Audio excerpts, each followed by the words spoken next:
I was seriously debating how to start tonight's program, but I think we're just going to go ahead and just jump right into it here. Joy Reid, remember I always told you all, if you want to know what a black person really thinks, just let a white person ask the questions. Well, Joy Reid got interrogated by a relentless white interviewer, and when put under pressure, she had to let you all know where her true allegiances are, finally. This time and last time. It was the same. And by the way, this is the other challenge. There is a phenomenon, and my family are immigrants. And what? Damn! Oh boy. Well, now that all of that has been settled, we're going to replay it again, but I'm so glad that after all these years, we finally said the quiet part out loud. And we got down to brass tacks, and she finally just came on out with it. True. For this, statistically, it was the same. Same number of black Republicans voted for him. That always more black Americans voted for Trump this time than last time. It was the same. And by the way, this is the other challenge. There is a phenomenon, and my family are immigrants. And there is a phenomenon among immigrants of slamming the door behind themselves. And by the way, more Latinas, women in the Latino community voted for Harris. But there is a phenomenon. If you talk to people who actually are in the community and study this and spend a lot of time on it, journalists who studied it, there are a lot of Latinos who want so badly to identify with Americanness that they identify against fellow immigrants. That is not a new thing. No, but maybe they weren't identifying. Maybe they weren't identifying. But Joy, that's not new. Maybe they were just blackness. And maybe let me respond to that. Latino community is not new. It's let me respond to that. Exists. Maybe they were just. Ho, please. Nigga, please. Ho, please. Nigga, please. Ho, please. All right. Let me go ahead and address that first so that you have a proper context of what you just heard. This is not to be taken out of context. It is essential that it be taken in its proper context. And she was being asked about Trump's deportation policy in light of and first thing she comes out with, she responds from the heart. So the first thing she says and by the way, this is the other challenge. There is a phenomenon, and my family are immigrants. Now, here's what we've always said. Who are these people who get hired at these corporations? Who are these people that we see popping up online? Who are these people who claim to be the activists and the voices and the academics and the media people? Who are these people that can't be found anywhere when there's a sensible black issue that comes up and they start talking about all these other things? Going on 2 decades ago, when I popularized the phraseology of black first and be one, I put it in its proper context. I never said that we were not Americans. I said that we're Americans, but we are legal aliens because we do not have our fully vested rights. Well, Joy Reid does not identify as black and certainly does not identify as black first. She's letting you know that when her socio-political allegiance and her socio-political identity is immigrant first. So you see, when she has these conversations, she's more interested in speaking to Latinos. She's more interested in speaking to Caribbeans. She's more interested in speaking to Africans. Those are her people. So her identity is as an immigrant first. And so that explains so much of what she says and what we've heard and what she does and what they do and these perspectives and these positions that she comes from and why it is that we speak truth to power and she kisses the ass of power. And deal with it, nigga. Now, one of the issues we have for the longest time is that these immigrant-first individuals, the individuals who identify as immigrants first, they sit there undermining us.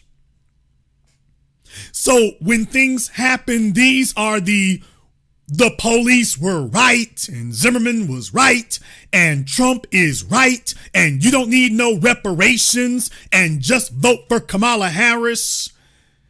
Yeah, we that's what we started noticing and realizing, and then when we start checking the paperwork, it's like, by the way, why the hell you talking all funny style like that? And we started noticing a pattern. We started asking what their background was. And that was when we started noticing, by the way, they are not descendants of American slaves. They are not the freedmen, and they are not from the foundation. That's what we started noticing. They are newcomers. I went even further than the analysis of being newcomers. I started looking at the filtering process. I started noticing that, you know what? A lot of these folks, everybody talking about education. That is not what Jason Black focused in on. I started noticing people who come from backgrounds of so-called academics. Folks who come over here and they had degrees, but not degrees in engineering. They had degrees in political science, degrees in sociology, degrees in anthropology. These degrees that would allow them to sit in coffee shops and converse with white academics about philosophy in American society.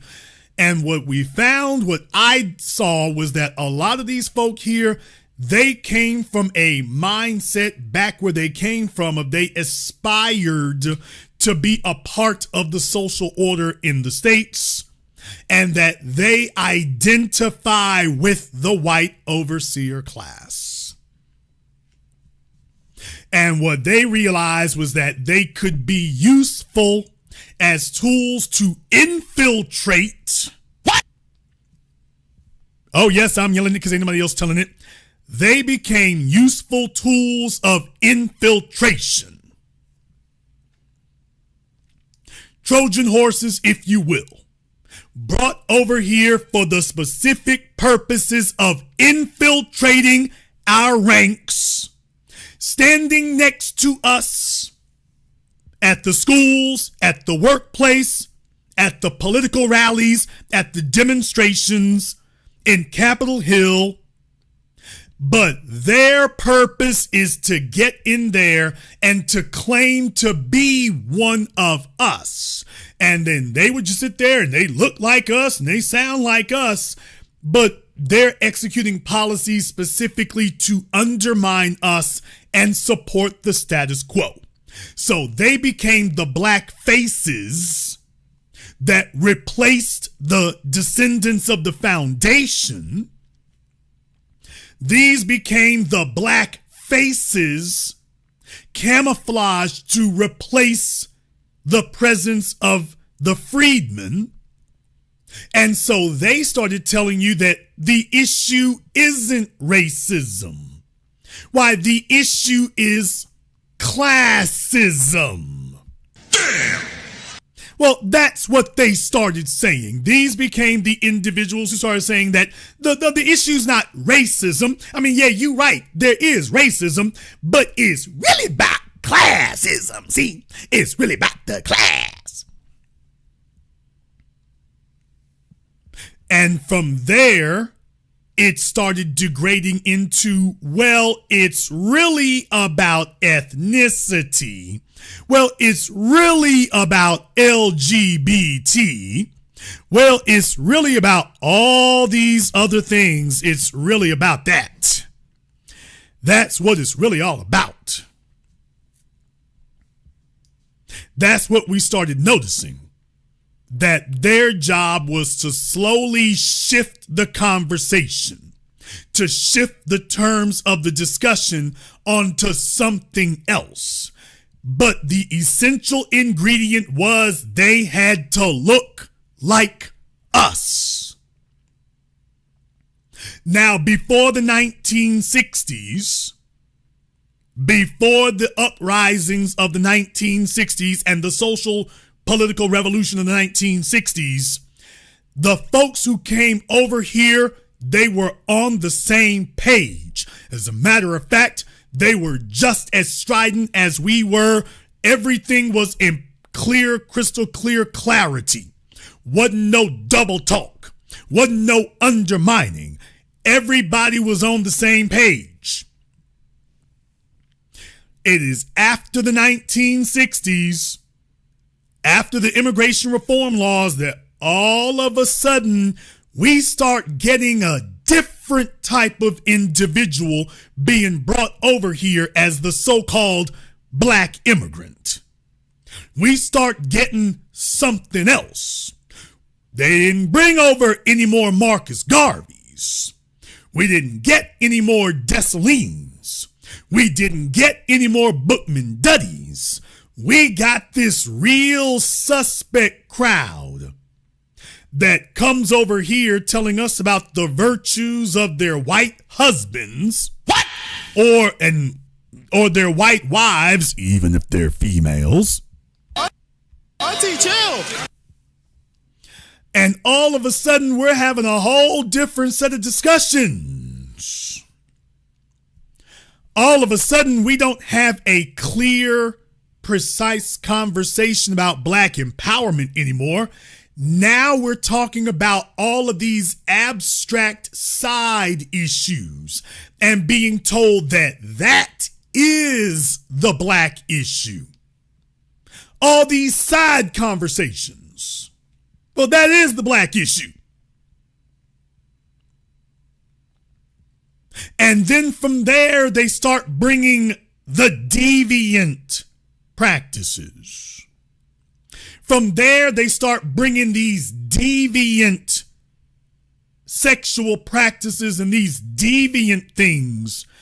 And then you start realizing, we couldn't help but notice a bunch of y'all, a lot of the folk who's showing up over here, you had a pedigree for turning tricks for white men back in the old country where you was from. I got to tell the truth.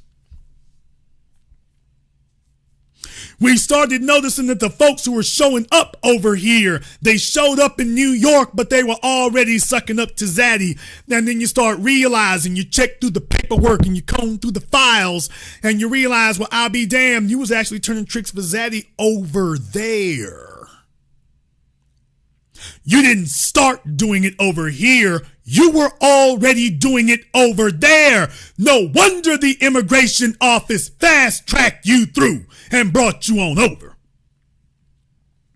No wonder all the rest of the folk got to sit on the immigration rolls for years, but somehow, amazingly, you just got swept on through.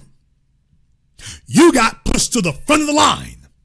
You didn't have to wait, and you didn't have to have delays on your paperwork. What the hell was it you did to show those people that got you through so quickly?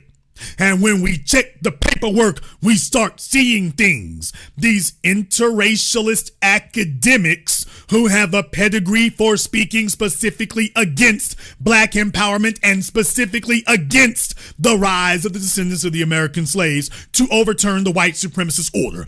We started noticing that there was just this steady parade of individuals, and that was really their only real accomplishment.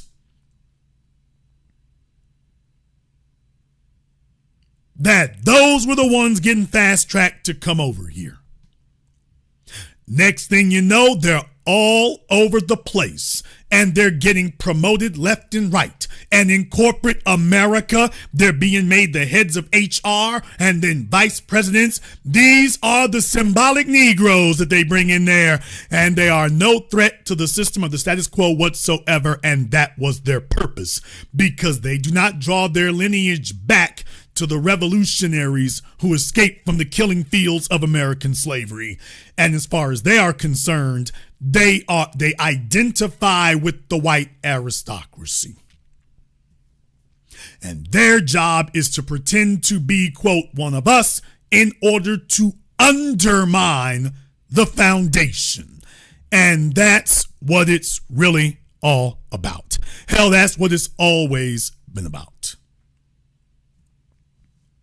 That we're still sitting up here thinking about Garvey, and meanwhile they have erased Garvey and replaced it with a class of infiltrators. That is, up until very recently, over the course of the last decade and a half, we've been asking different questions. We have been unafraid to question things. We've been unafraid to say who goes there. We've been unafraid to say paperwork check. We've been unafraid to say your paperwork's dirty on the yard. We've been unafraid to call folks out. We've been unafraid to connect the dots. You see, riders ain't afraid to show their paperwork. And deal with it. A rider ain't afraid to show his paperwork. If you from the Caribbean and your paperwork is straight, nigga, you ain't scared to hit the yard? If your paperwork is good, you ain't scared to hit the yard. You ain't PC'd up. You ain't sitting in your cell block. You ain't hiding over there with Zaddy. If your paperwork is good, you don't give a damn about nobody questioning the paperwork. You can show yours. Your paperwork ain't gonna come back dirty. You gonna show where you represented. I don't have any problem walking the streets in Africa. My black paperwork, nigga, is good. I'm not some Johnny come lately talking about, Patrice Lamema. I think you mean Julius Malema. Yeah, him. Yeah, he's cool people, dude. Cool people, dude. My paperwork go all the way back to the Genesis. And you won't find a syllable that speaks in a different direction.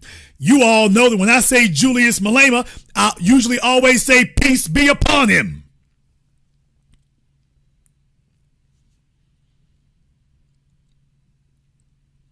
I was talking about killed the boar over a decade ago.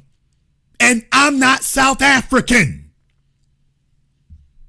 You can check my paperwork on that. Mine goes back years and years. I don't have to invent some today. And there is no contradiction. You ain't gonna find something that says, well, the Boers are okay, Julius Malema, sometimes he a little tough on the folks there. He need to ease up a little bit. Ain't none of that. All gas, no brakes. When your paperwork is good, you ain't scared to walk the yard. And you ain't scared for nobody to say paperwork check. You ain't scared for nobody to say what set you claiming, where you from, who you repping. When you bout that life, you ain't scared to say that. When your paperwork is good, you're not afraid to stand on the paperwork. Nigga, find where I've contradicted something. That's the first thing you say. And as the freedmen here in America, we all understand that. We're the ones who invented where you from. Where you from, what you claiming, what you bout. Because we've always had to deal with infiltrators. COINTELPRO just kicked it up to a new level. We've been talking about the house niggas for centuries. And we've been talking about the light-skinned mixed breeds. What? For centuries too. We have had to be on guard for people who look like us and yet are not protecting our interests and are here to infiltrate us.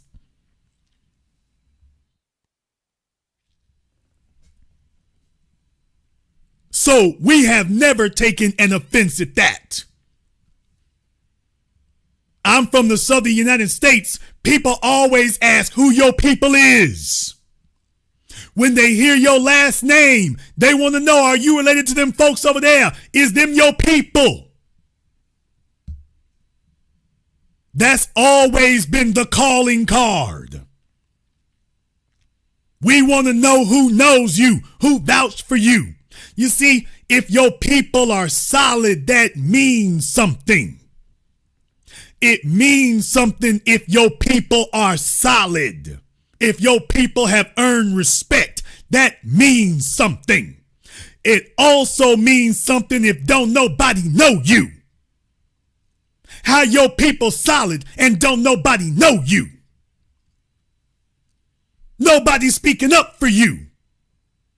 How you solid and your people solid and don't nobody know y'all. That's our first sign that something is wrong. So you see, for folks who are riders, it ain't no issue. It's not an issue for folks to say about the paperwork.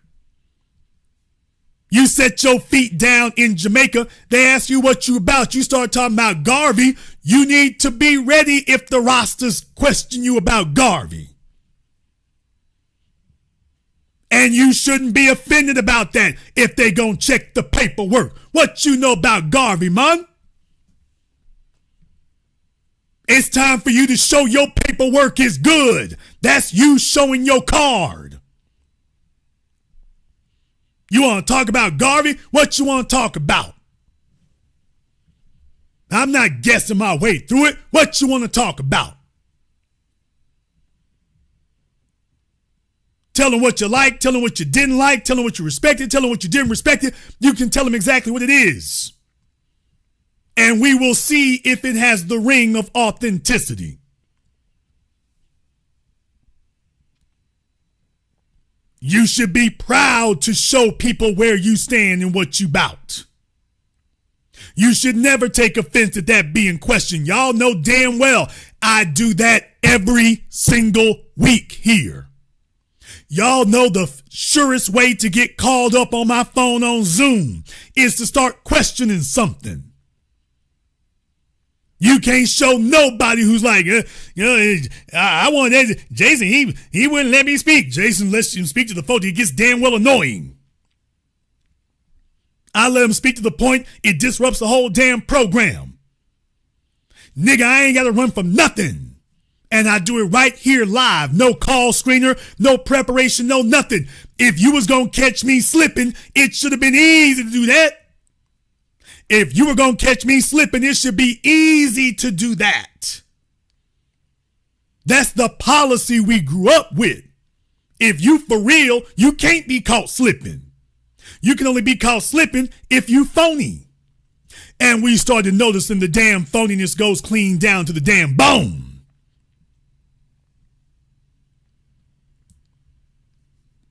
So you end up with individuals like Joy Reid and coming from that class of infiltrators. And when you go over the damn paperwork, you see ain't nothing coming up right.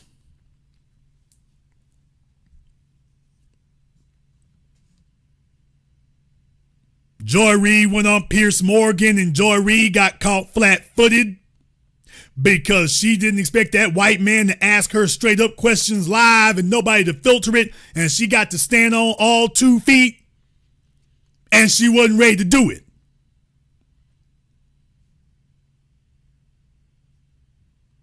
And that brings us to the next issue here. Because you see, when they ask certain questions, old Joy Reid got asked some questions. And Joy wasn't really ready for what she was going to get asked. She got asked some questions about whether or not we should be having minors in school talking about all this sexual talk and sex toys and things. And she had been standing up defending that. And old Piers Morgan called it a task for it. And you can listen to what she had to say in response. The woman from Moms for Liberty, is that they are making themselves the expert on books, which they are deeming pornographic by using a site called booklooks.com, looking for words in the in the book that make them uncomfortable, and then attempting to ban books by the hundreds. Out of interest, but just to be clear, And so I asked her, do you think books? All right. Do you think school children at school should have access to books in their library which involve strap-on dildos? What? Nigga, what? Yeah, you heard that. So he asked her, well, Joy, do you think that kids should be having books talking about strap-ons? Now, people, that's a damn yes or no question right there.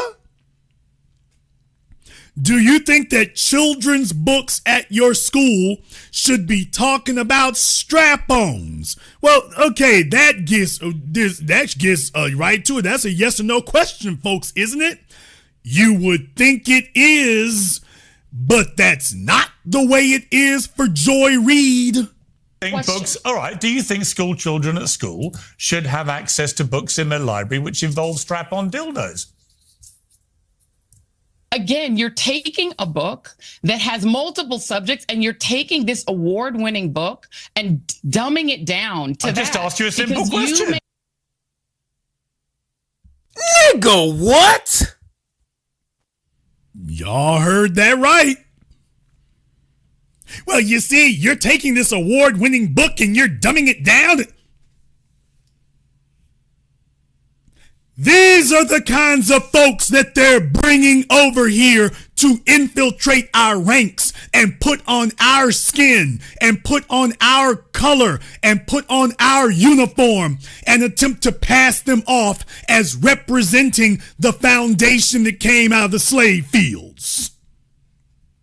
To try to deceive the world into believing that this is one of the legitimate heirs of the legacy that we built here in America.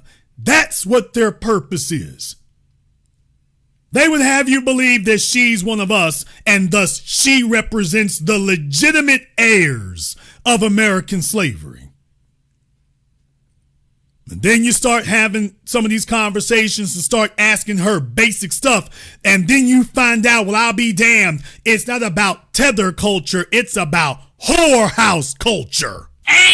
Deal with it, nigga.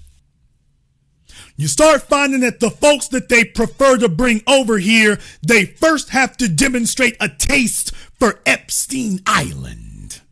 They have to demonstrate a taste for underage sexuality. No wonder Joy Reid was not a warrior for the Epstein files, and she can't pretend that she's gonna become one today. Yeah, when we start checking the paperwork, the paperwork starts coming back dirty as hell. Once you start checking the paperwork, we start seeing a pattern. Some of this stuff that flew where they came from, and we noticed they started grabbing folks from the gutter where they came from, but they got an academic pedigree where they can sit up here and intellectualize the gutterism, and then they bring them over here and give them a position of influence and notoriety, and then say, this is the representative of the foundation. They don't say that these are the immigrants. They say that they don't say these are the newcomers. They say that, oh, these are the traditional, foundational black folk here. Which is why we started making a distinction to say, oh, hell no. Oh my God, bro. Oh, hell no, man. No, you are not one of us. No, you're not. If Irish people can distinguish themselves from Italians, if Germans can distinguish themselves from Greeks, and if all of them can distinguish themselves from Persians, Afghans, and Arabs, then damn it, we can distinguish ourselves. When this starts happening here, yeah, we see a pattern, we good. We are not gonna sit here, watch this happen, and then we gonna try to carry it too. No, we're not. We are not responsible to carry the sexual deviance that these folk brought over here. We're not responsible for answering for this. The white supremacist oligarchy that brought her over here, we gonna make sure they have to answer for this, and they have to represent this, and they have to hold this. The folk who brought her gonna hold it. You're not gonna pass her off as one of us, and then we got to say, well, we is kind of messed up. No, they are. Books. All right. Do you think school children at school should have access to books in their library which involve strap-on dildos? Again, you're taking a book that has multiple subjects and you're taking this award-winning book and dumbing it down to I just asked you a simple question. You may feel uncomfortable. And the bottom line is these books that were published by publishers who had an opportunity to say no, looked at these books. These are award-winning books. And I think parents should have the opportunity to opt their children out if they don't feel comfortable reading those books, but that children who are old enough and who are of age and can choose the books they want to read and may feel seen in a book that you might object to ought to have the opportunity to read that book. That shouldn't be your decision. It shouldn't be Moms for Liberty's decision. I think each parent can make the decision for their own children. And I don't think that woman from Moms for Liberty or her organization should make that decision for other people's children. People ought to make decisions for their own children. And by the You all notice that Piers is just sitting back and being quiet? Did y'all notice that Piers just sat back and was quiet? He just let this nutty, goofy broad sit up here and just keep flapping her gums and talking? Did y'all notice that he just sat back and let her run? She really thought that she was going to talk her way out of this? People, she really thought she was going to talk, that she was really going to give us a good explanation that was really going to put a good spin on it, that all of us would be like, oh, well, when you say it like that. Oh, well, Joy, we all objected to it until you explained it to us like that. Well, now that you explained it that way, now we get it. Oh, okay, totally different now.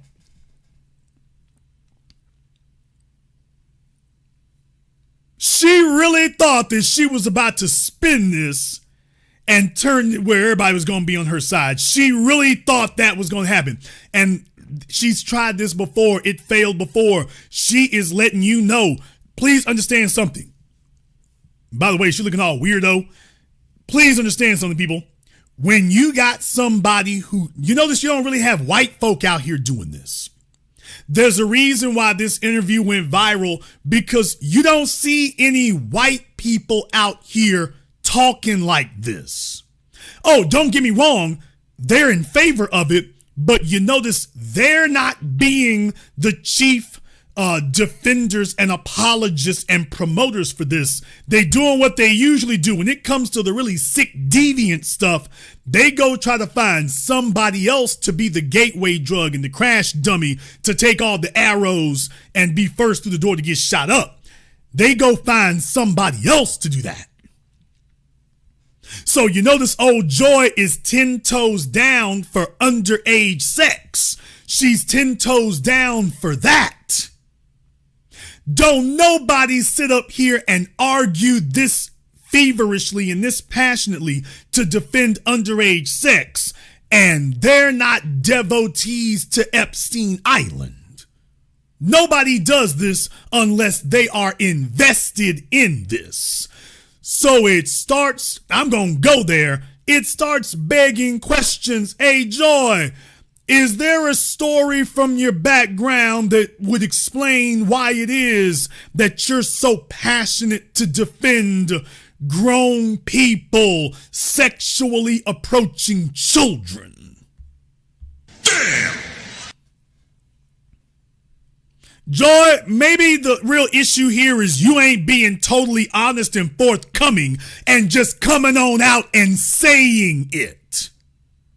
People, there is a big misnomer and misconception in society. I need y'all to understand this. There is a big misnomer and misconception in society that sexual predation is a male phenomenon. There is this misnomer that sexual predation is a male phenomenon, and that the females are just 1% of it, and it ain't really that serious.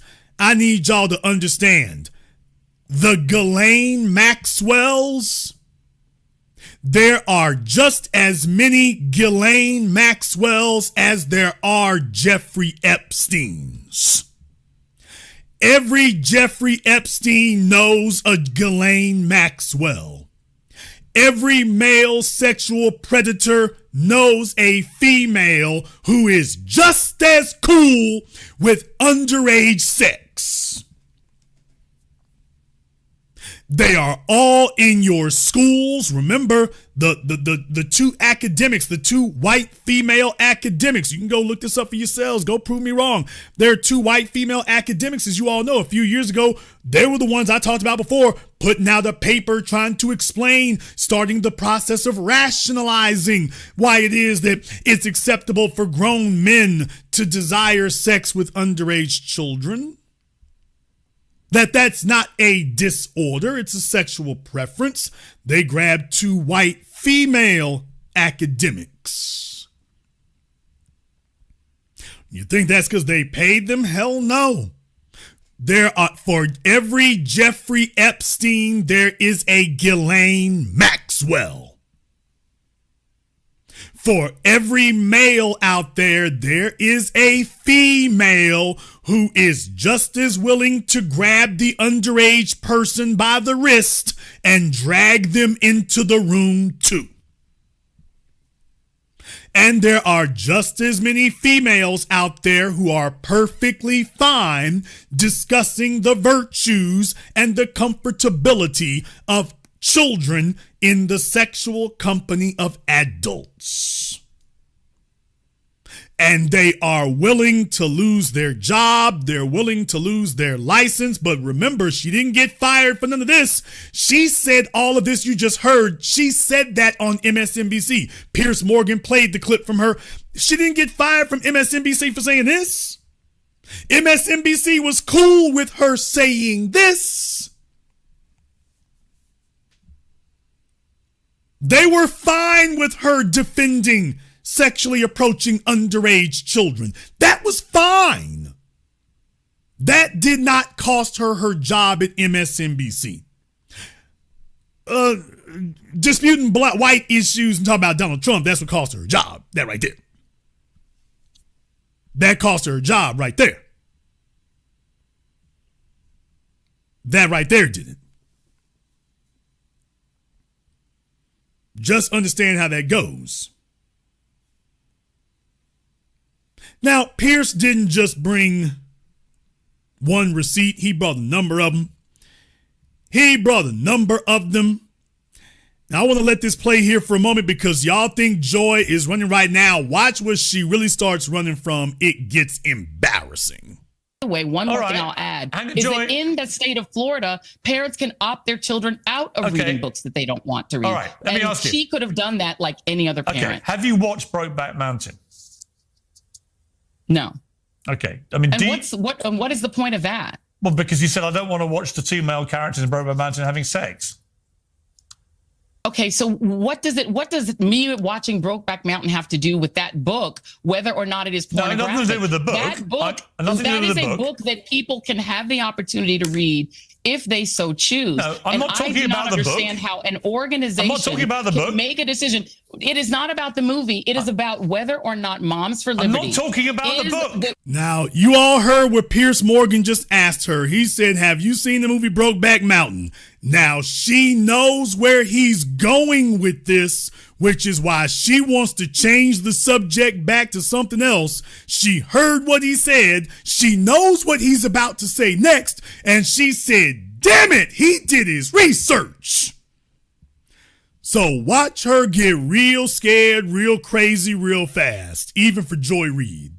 organization who should make Joy, decisions for other I'm not people's talking children. about the book, Whether as you know. I've watched a movie or not makes absolutely no difference. I'm If you talking see the about movie, you posting on your blog that you wouldn't watch Brokeback Mountain because you don't want to see two male characters having sex. Does that make me homophobic? Probably. Most straight people cringe at the sight of two men kissing. You're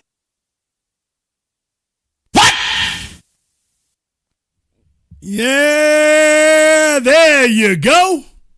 See, she was trying to filibuster because she didn't want him to say that Joy Reid used to have a blog, and on that blog, she's perfectly fine with children being approached by grown men. But when it comes to homosexuality, she said, I don't really feel two men with each other. Now, a man and a child, she's more forgiving for that. But then she's like, two men, if they don't want me, why would two men want each other when they got access to me? So, yeah. Watch Brokeback Mountain because you don't want to see two male characters having sex. I'm not talking about the book, as you know. Whether I've watched a movie or not makes absolutely no difference. I'm if you see talking about the movie, you posting on your blog that you wouldn't watch Brokeback Mountain because you don't want to see two male characters having sex. Does that make me homophobic? Probably. Most straight people cringe at the sight of two men kissing. Your words, not mine, Joy. And your point is? That maybe that...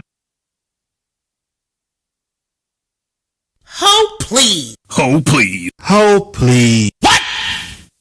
Oh, please. Now, she just got her ass broken. And all she can say is, and your point is?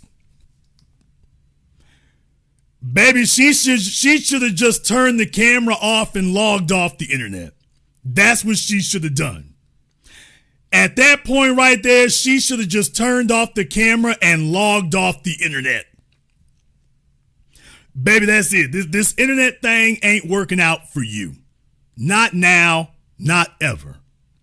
If you all agree that she just got decapitated, give me the green check mark emoji in the chat room and hit the likes button for me. It's over 4,400 people in here live.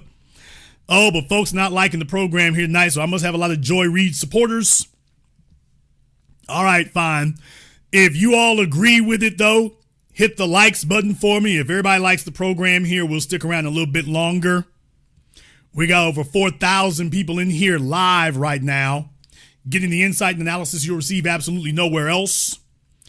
And Joy Reid should have gone ahead and just logged on off the internet and should have gone ahead and gone home. But if folks are not liking it, okay, I can understand. I'm offending I'm getting a lot of Joy Reid supporters right now. They're upset. They're angry with me. They don't like the turn the program took. They're not really feeling the turn that the program took. So they'd like for us to do something else because the program took a rather ominous turn in that regard for them. They're not really big on that. They're not really big on that. Okay, that's fine. That's fine. But in any case here, Joy Reid was sitting there and old Piers let her know, by the way, baby, we brought our receipts for you here because you let us know what you really think, all that signifying and virtue signaling on TV. But when you were by yourself honest, you were saying something different. Now, she tried to say that, I don't know if I actually said that because I think the site might have been hacked. Oh, please. She literally has been saying this. She doesn't know if she actually did that because she thought the site might have been hacked. She's afraid the site might have been hacked, Piers, so I don't know if that was really me who typed it. Yeah, that was my blog on my site. That was mine, but I might have been hacked.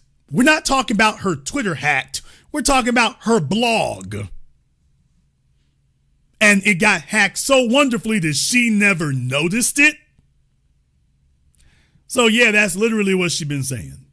Moms for Liberty. I'm not talking about the book. The organization who should make Joy, decisions for other people's children. I'm not talking about the book, as you know. Whether I've watched a movie or not makes absolutely no difference. I'm if you see talking the about movie, you posting on your blog that you wouldn't watch Brokeback Mountain because you don't want to see two male characters having sex. Does that make me homophobic? Probably. Most straight people cringe at the sight of two men kissing. Your words, not mine, Joy. And your point is? That maybe that makes you a bit of a hypocrite when you're taking the position of being an ally for the LGBTQ community. And actually, the best way to handle it, I would argue, is just to say, you know what?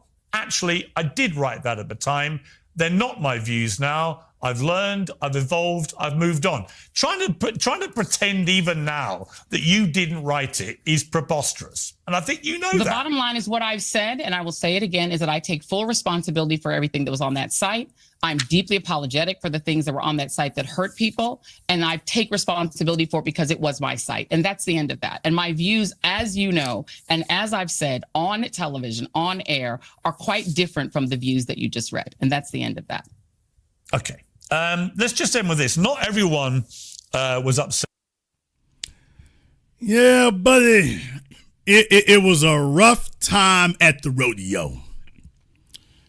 It was a rough time at the rodeo. Oh, Joy Reid got up there and she got spanked. As you heard, it was brutal. She got aired out. It was bad.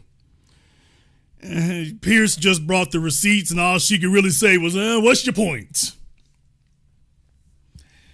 So she let you know where she really stands. When it came to the LGBT thing, she wasn't going trying to stand on that.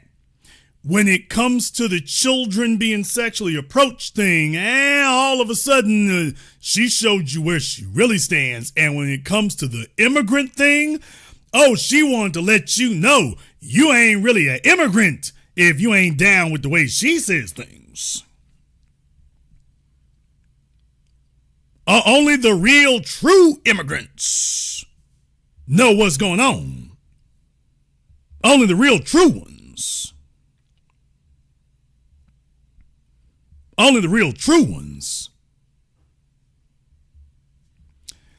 So yeah, she thought she was going to get away here. She thought she was going to get away here, and it wasn't going to work like that.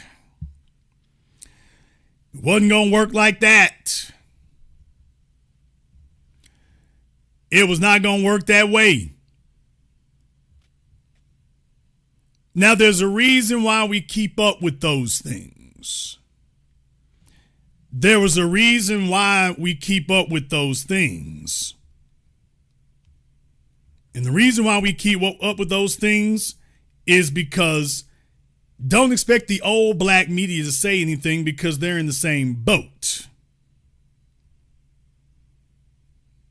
Don't expect the old black media to keep up with that because they're in the same boat.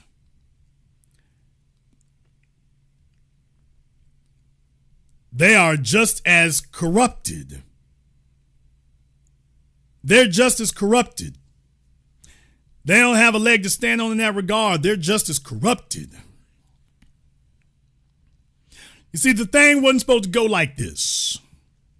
They were supposed to be able to keep doing this thing and have a good long run at it and shape the next generations. That's what was supposed to be happening. But then they got up one day and realized it's not going to be that way at all. The free ride is over. The free ride's over. Free ride's over.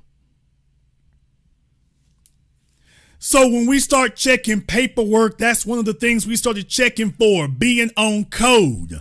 You not on code with us talking about it's okay to sexually approach children and talk about sex and sex toys with them. You not on code with that? You're not on code with that. I mean, folks, we way past just the zaddy thing now. You are not on code with us pretending that you speak for black issues, and then we seeing you talking about little children. First of all, she's not, and then they're not really solid on black issues either. But yeah, you start noticing this is a whole damn program running over here. It's a whole damn program running over here. You are not on code with us. We don't have this kind of agenda. This is not our agenda at all. You own something else. You're on something else. This is not our agenda, period. Not at all. And then you realize that she's had a job at MSNBC all this time. This is what they do, man. This is what they do. It's not accidental anymore, so you realize, this isn't accidental. We saw a steady pattern of this kind of conversation and this kind of behavior, so we started asking basic questions. We started asking questions about what do you think about white supremacy? What do you think about black empowerment? What do you think about reparations? What do you think about Zaddy? What do you think about LGBT? What do you think about folk talking sex with children? Then you start seeing, wait a damn minute. This right here is multidimensional. This is not accidental right here. This is multidimensional. What we're looking at, this is multidimensional. When you see that kind of thing occur, we shouldn't be talking to folk about sex with children, and then they start hemming and hawing and, well, you see. Let me put this in its proper context for you all. I need you to understand, for us to put this in its proper context, I don't want you to be deceived about this because you're getting it wrong. You see, if these were black men writing these books. What? Damn! You see, if these were black men writing these books to introduce these ideas and solicit them to white children, that would be a problem. That wouldn't be happening. This is for the purposes of introducing this to soften up your black children. When you take a look at the Jerry Sandusky's, you have to have a black media that is going to remind you about these things. When you take a look at the Jerry Sandusky's and their ilk, when you take a look at the Jim Joneses, the fake preacher, not the rapper, when you take a look at them, they all have long histories of recruiting black children. And a society that allows them to do it. Jeffrey Dahmer, predate white men sexually preying on black folk has always been accepted and protected. You're only gonna get in trouble if you're a black male. If you're a black male, if they even sniff that you might want to do that, you will find yourself being arrested on false charges. A black man can be arrested on false charges. He can be arrested just if he is accused by a white female, whether she is grown or not. If a white female, regardless of her age, accuses a black male of a sexual crime, he is immediately presumed guilty, and from that moment on, he has to prove that he is innocent. The society does not support black male predation sexually in any manner or fashion.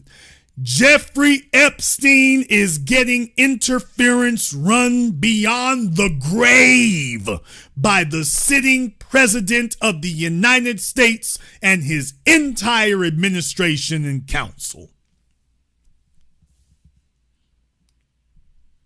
Donald Trump's administration has just ignored all of his campaign promises, and he has spun on a dime, and he is now giving Jeffrey Epstein legal cover from beyond the grave. Now, of course, it is not simply Jeffrey Epstein being protected. We get that. We understand that. But the point is, they are providing him cover from beyond the grave. He is being given cover beyond the grave for his crimes and his actions. Don't you understand how deep this goes? Don't you understand how deep this goes? When you can get that kind of cover from beyond the grave,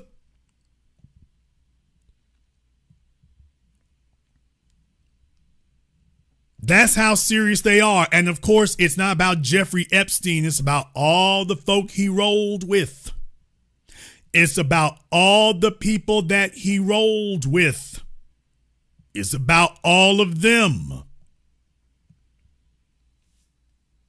They are getting protection for what they did. Sean Diddy Combs is in federal court, but the white men are not.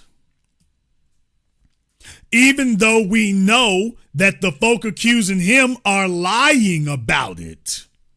Well, that won't protect you from being prosecuted. Oh, yeah, and then you take a look at who their federal prosecutors were. Damian Williams. Damn! What? Damn! Nigga, please. Oh, yeah, and once again, check the paperwork. Check the paperwork. You see, white males are given a lane for sexual predation. They're given access to your libraries.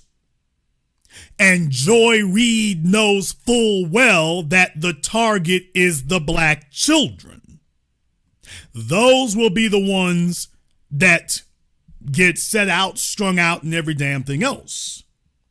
And that's not to say that they don't grab white girls too, but you see, if you're going to normalize it in the society, they're not going to use their white daughters to normalize it in the society. They're going to use your black children because they are, quote, disposable.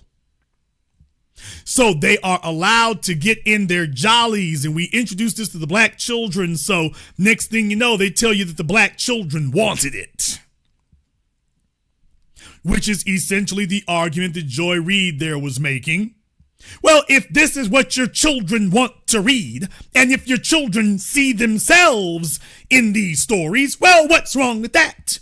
So she becomes the chief marketer and promoter of rationalizing and defending grown men approaching black children for sex.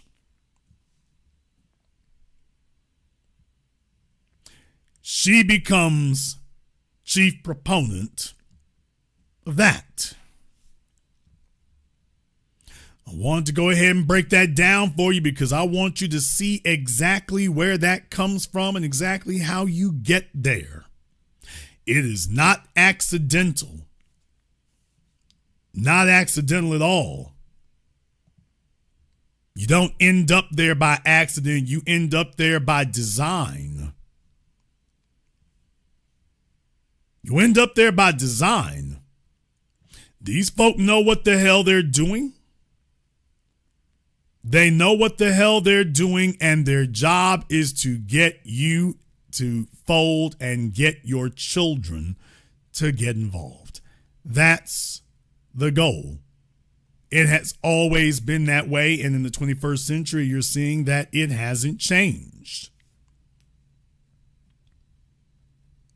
So she could sit there and boldly sit up here and attempt to promote that and attempt to be a speaker for it and to tell you that this is what we need to be talking about. And by the way, there's nothing wrong with this, perfectly fine.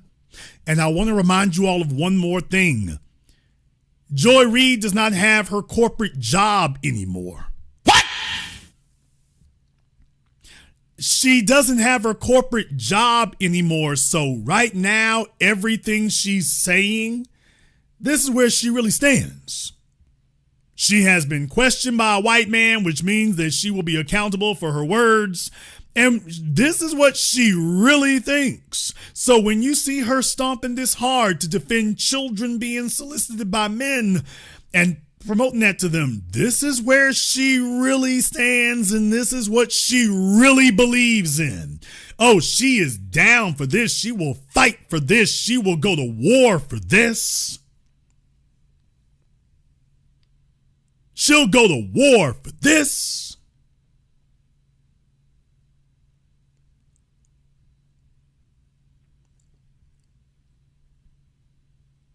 I bring this up to remind you and to let you know that this is the type of person that they hire. Please remember, there was nobody else.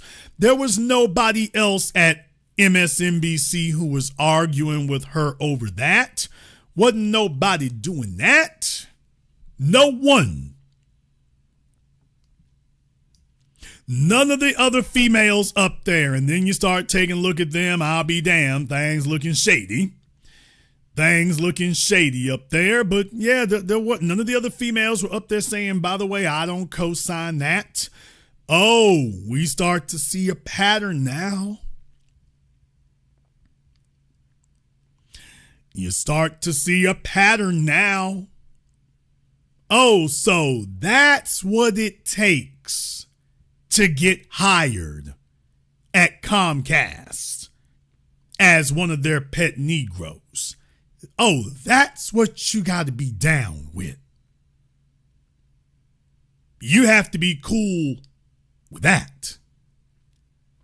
Not only be cool with it, you got to be all the way cool with it. As a matter of fact, you have to be a cheerleader and a promoter for it. Don't be scared. We'll let you keep your job and every damn thing. They're letting you know exactly where they stand on that, man. That ain't no kind of joke. That's not no kind of joke at all right there. When you see that kind of thing occurring, that's not a joke, people. So they're letting you know what's happening. They're letting you know exactly what's happening right there. They are about that. Now, if Joy wanted to back down from that while she was talking to Piers, that was the damn time to be doing it. You don't sit up here and say no mess like that. How are you letting this man ask you about that and then you saying that, oh, well, you know, I mean, it can be in his wonderful books, and like she's talking about A Raisin in the Sun or Charlie Brown or something. Yeah, that's what she had to do to get her little old job.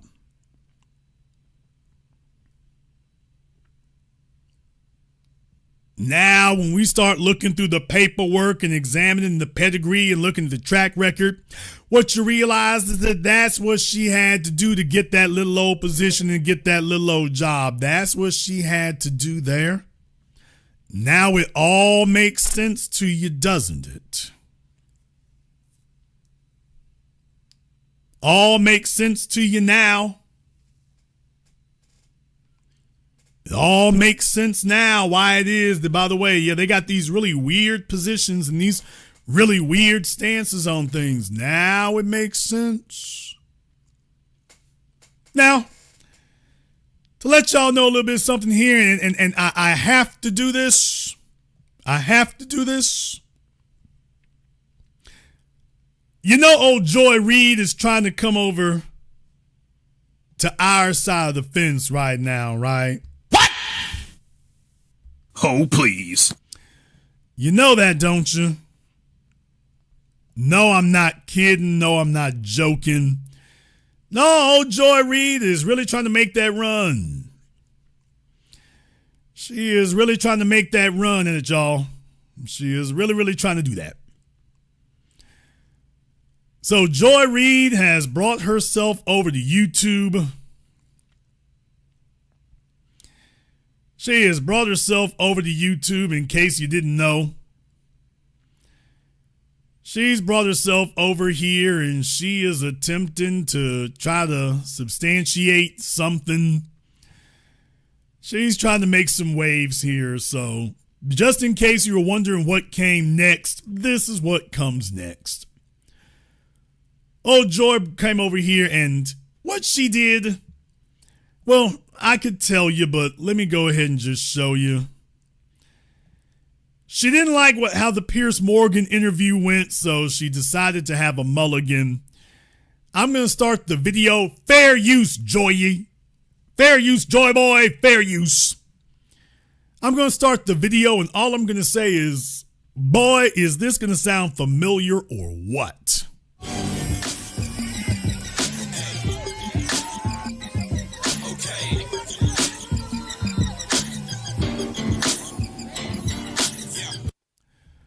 Oh, I'm having shades of Roland Martin. Nigga, what? Oh, I'm having shades of Roland Martin when we start this up. Hello, everyone. Good evening, and welcome to the Joy Reid Show. So, I got a little question. The Joy Reid Show, I definitely agree with that. Good evening, and welcome to the Joy.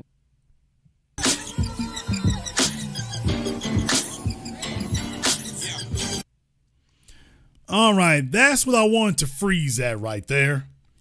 The Joy Reid Show, a trusted voice for real news and real talk. No filter needed. Folks, if you have to put up a banner that says that, that's your first clue that you don't really have that pedigree to you, but okay. Hello, everyone. Good evening, and welcome to the Joy Reid Show. So, I got a little question for you. Have you ever thought about, and would you like to know, and let me actually start just by reminding myself, just how thirsty Piers Morgan is. And you'll be forgiven for not knowing who Piers Morgan is. He won the Celebrity Apprentice with Donald Trump way back in 2008. And you'll be forgiven for not knowing who Piers Morgan is. Well, Joy, Piers Morgan has 4 million subscribers on YouTube, and you have 228K. Oh, please. So, I mean, baby, if you're going to try to throw shade, you better go get a tree first. If you're going to throw shade, you got to get a tree first, Joy. You got to get a tree first if you're going to throw shade. You can't throw shade with a bald tree, pardon the expression. So get a tree first before you try to throw shade, baby. This is not working.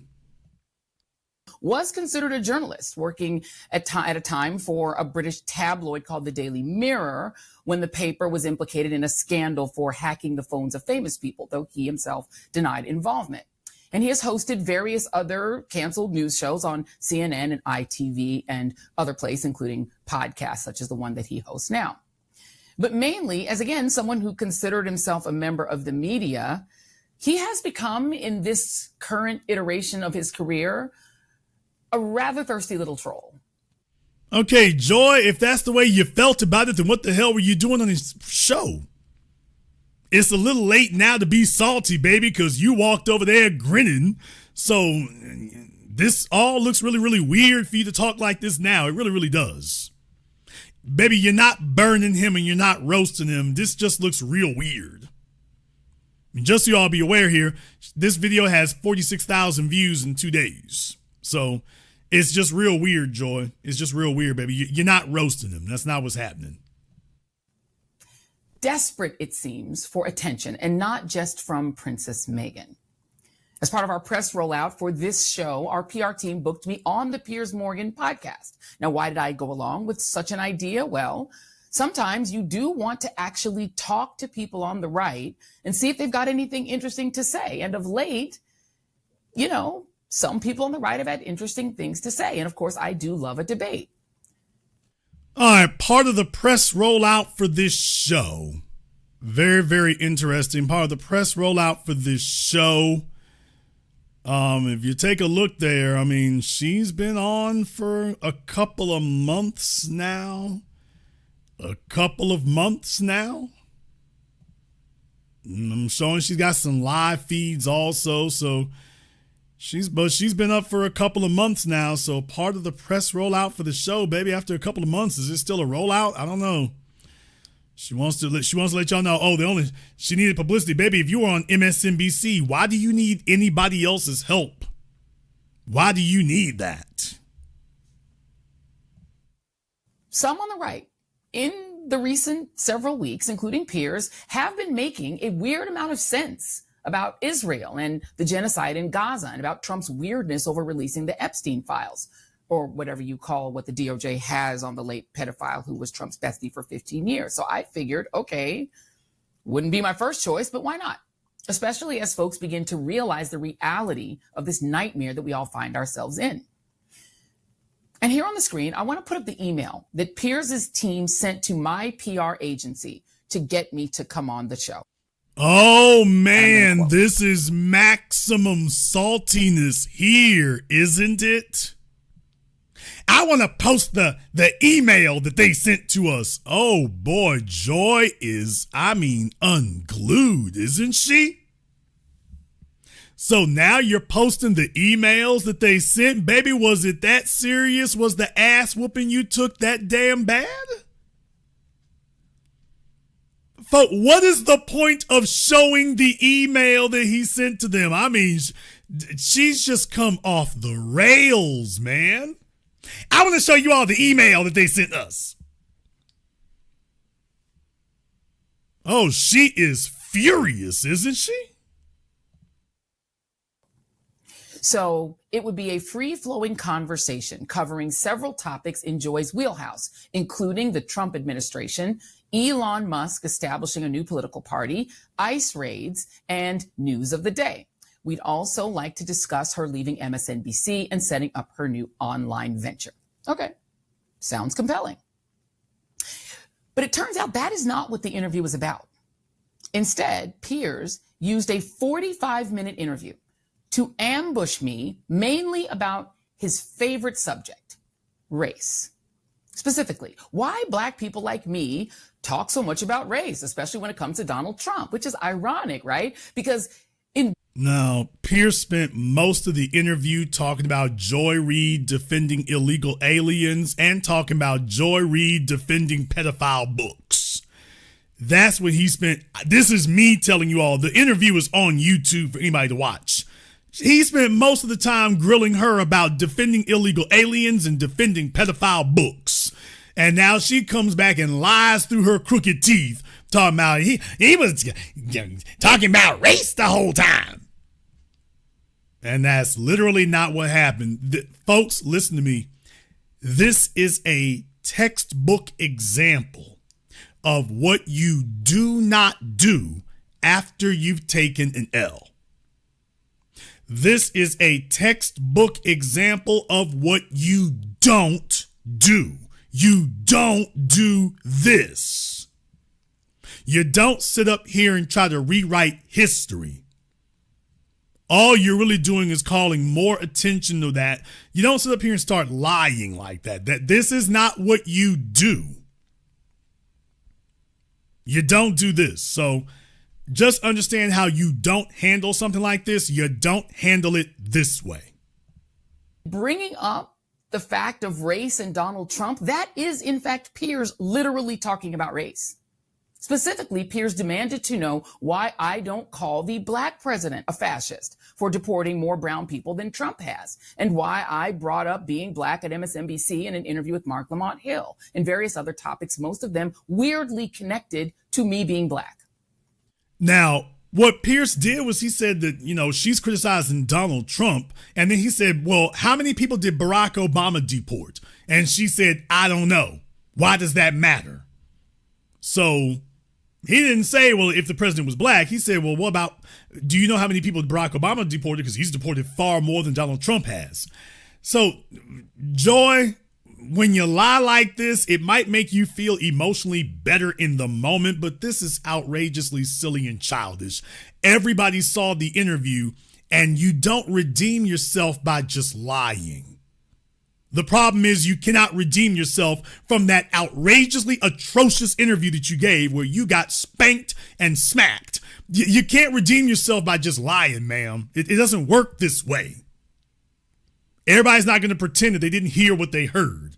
This is not helping. This is doing, you are adding calamity to injury. Because, of course, that is Piers' shtick, right? Just like it's Donald Trump's and Fox's and just about every other right-wing content producer. What the right loves to do is fixate on race in order to accuse black people of fixating on race. Donald Trump has literally run 3 race-centered presidential campaigns whose themes were Mexico is sending us rapists, African countries are shitholes, and Africans and Muslims should not be allowed to come here, and Haitians will eat your pets. If that is not a campaign based on identity politics, I don't know what is. Trump is literally the white identity politics politician. And sorry, Piers, hate to break it to you, but white identity politics, unfortunately, sometimes also appeals to non-white people who want to identify with the power of the majority, including some immigrants who in this past election wound up voting to get their own family members deported. Right-wingers like Piers love to weaponize. She couldn't leave that immigrant thing alone, so she's letting you know what her priority is. Yeah, she claims it's about race, but then she immediately goes to, by the way, remember immigrants now, that's the important thing. The immigrant thing, now that's what we're really here for. That's the real issue folks need to focus on. The lived experiences of Black and brown people to claim that even discussing those. The lived experiences of Black and brown people, folks. As I said, she imploded. She's saying the quiet part out loud. Now she got to double down on it. Remember, she's no longer at MSNBC. So she's saying what her real priorities are is back to Black and brown. These are the kinds of caliber of individuals that the State Department and these corporations are bringing over here because these are her core principles, not a Black one. Just like Barack Obama, well, the whole issue that we have with these newcomers that they keep bringing over here, the infiltrator class, not the riders, but the infiltrator class, is that that's the kind of language you notice them using. And they only identify as Black from a political perspective. They only use the words Black when it's politically convenient. Kamala Harris, Barack Obama, Cory Booker, Joy Reid, they only talk about being Black when it's politically convenient. Meghan Markle, when they think they can use it as a leg up for themselves, they only mention Black as a political affiliation, not as a fixed racial identity, just when politically convenient. And she's showing it yet again, Black and brown. Those experiences constitutes playing it. Right-wingers like Piers love to weaponize the lived experiences of Black and brown people to claim that even discussing those experiences constitutes playing the race card, giving people like Piers the chance to bang on about race in a way that makes their nearly all-white audiences feel even more aggrieved and even more angry, so that they keep clicking and keep watching. And so it was Piers Morgan who could not stop bringing up the subject of race on his show today with the goal of trying to force me to answer for why I was discussing it. Clever boy. When Piers... Okay, Joy, let me help you out here. Let me explain to you what you're doing wrong. The reason why this is not going to help you and all this looks like is what it is, a bunch of crazy ass whining, is because you need to show a fact. You need to show where something that Piers Morgan said was a lie, that it was flat out anatomically and statistically false. That's the first thing. Second of all, you would have to be able to show where he said something that was absolutely morally reprehensible, that everyone would agree with was morally reprehensible. Joy Reid was trending all over Twitter for her endorsing grown men sexually approaching children. That's what she's mad about. She's angry about that because, yeah, she went viral, just not the way she was hoping to. So she can't play that part. She can't review that, and she can't play that part. So instead, she's just hurling invectives and throwing insults, but she's not doing the only thing that would help her. Show where he's lying or show where he was morally reprehensible. She's not doing that. And without that, you don't have a leg to stand on. Piers demanded to know, for instance, why I will not condemn Barack Obama for deporting people. I tried to helpfully explain that I actually disagreed with Barack Obama's deportation strategy, whose purpose was to lure insincere Republicans like then Senator Marco Rubio into actually signing on to a humane immigration policy that would make border crossings more organized. And then there's a small point of Obama not claiming that immigrants are vermin who are poisoning the blood of our country, literal Nazi language, as Trump has. Piers also ignored the fact that it's not deportation that his pal and his regime are doing at all. It is expulsion of mostly brown and black people without even a hearing, often to third-party impoverished countries these people have no connection to, including, in increasing cases, people with zero criminal history, and even if they did get a hearing, have no criminal history to have a hearing about, and in some cases, even U.S. citizens. I am not the one. So there she is, open borders. It doesn't matter how you got here. By the way, I mean, and this shouldn't even be a hearing in the first damn place. You know, people who defend sex trafficking philosophy, that it doesn't matter how you got here, just get your ass on the track and get to work. It's like, yeah, these are the kind of folks they bring over here, people who defend a sex trafficking philosophy. Just bring the warm bodies over and put them to work. There really shouldn't be anything getting in the way of bringing the warm bodies over. Joy Reid and Ghislaine Maxwell would get along swimmingly. Her and Ghislaine Maxwell would get along seamlessly. They would get along just fine. You literally can't name anything that they would disagree about. Choosing the race and nationality of the deportees and internees at the place that they call Alligator Alcatraz. That would be Piers's pal Donald and his creepy expulsion crew, Kristi Noem, Stephen Miller, and Tom Homan. And pivoting to another group that his audience loves to hate, Piers went for the ultimate gotcha, dredging up an 8-year-old story of my former online blog to try to make a really rather insane point. Okay, an insane point. What?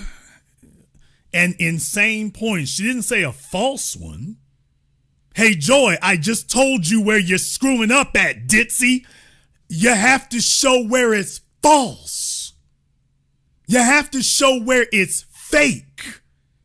You're upset because he said, by the way, you said XYZ. Now you don't want to stand by your own words. So, baby, you're already failing for the 10th or 12th time in 1 hour. You got to show where the argument you have to make is that Piers was lying or it was false. You can't say, well, he's making an insane point. Okay, but is he lying? Because if he's not lying, then what's the point you're trying to make if he's not lying? Piers's pal Donald and his creepy expulsion crew, Kristi Noem, Stephen Miller, and Tom Homan. And pivoting to another group that his audience loves to hate, Piers went for the ultimate gotcha, dredging up an 8-year-old story of my former online blog to try to make a really rather insane point, that the award-winning book All Boys Aren't Blue is pornography, and that parents should not be able to decide for themselves if their high school kids can read it. Moms for Liberty gets to decide that. And I could only counter that argument, according to Piers, if I've actually watched Brokeback Mountain and can explain 16-year-old posts on a site that lives on an insecure site called blogger.com. Okay, children and pedophiles and sex talk to children, that's got nothing to do with Brokeback Mountain. So Joy is just showing how pathetic she is because now she's the one lying. However, since Joy has decided to lie, I think it is important that we go back here and let's just go ahead and cover one more time exactly what she said, because I want to put that in its context of what you just heard there, because she's trying to distort that hideously, which is your first clue that you've already lost. To ban books by the hundreds. And out of interest, okay, but just to be clear, And so I asked her, do you think books, all right, do you think school children at school should have access to books in their library which involve strap-on dildos? Again, you're taking a book that has multiple subjects and you're taking this award-winning book and dumbing it down to I just asked you a You see the way, y'all see the way Piers responded to that? I mean, he's just shook from it. So she's not even defending herself. But I want you to listen to what she said right after that, because I think this clarifies some of the distortion she was trying to just make. Books. All right. Do you think school children at school should have access to books in their library which involve strap-on dildos?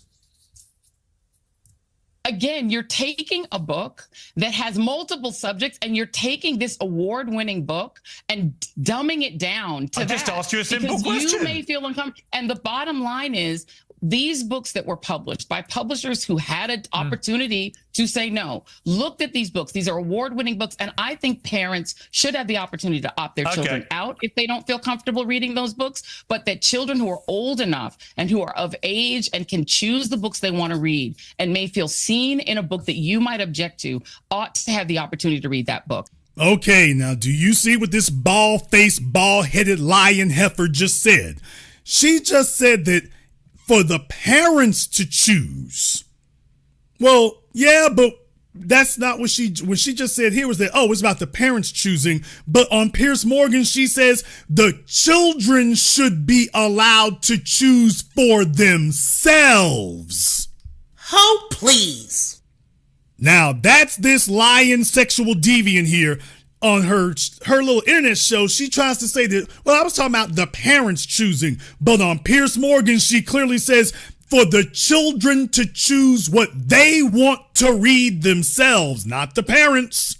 You all heard her say, first she says the parents, then she says, and if the children are old enough and if they want to choose, but she'll never tell you what old enough is, people. She will not give an age to that, quote, old enough. Well, if they're old enough and if they decide that they want to read it. So when she was on Piers Morgan, she said something totally different from the lies she's trying to tell here. To decide for themselves if their high school kids can read. Point. That the award-winning book All Boys Aren't Blue is pornography, and that parents should not be able to decide for themselves if their high school kids can read it. Moms for Liberty gets to decide that. And you just heard her on Piers Morgan, what she said there.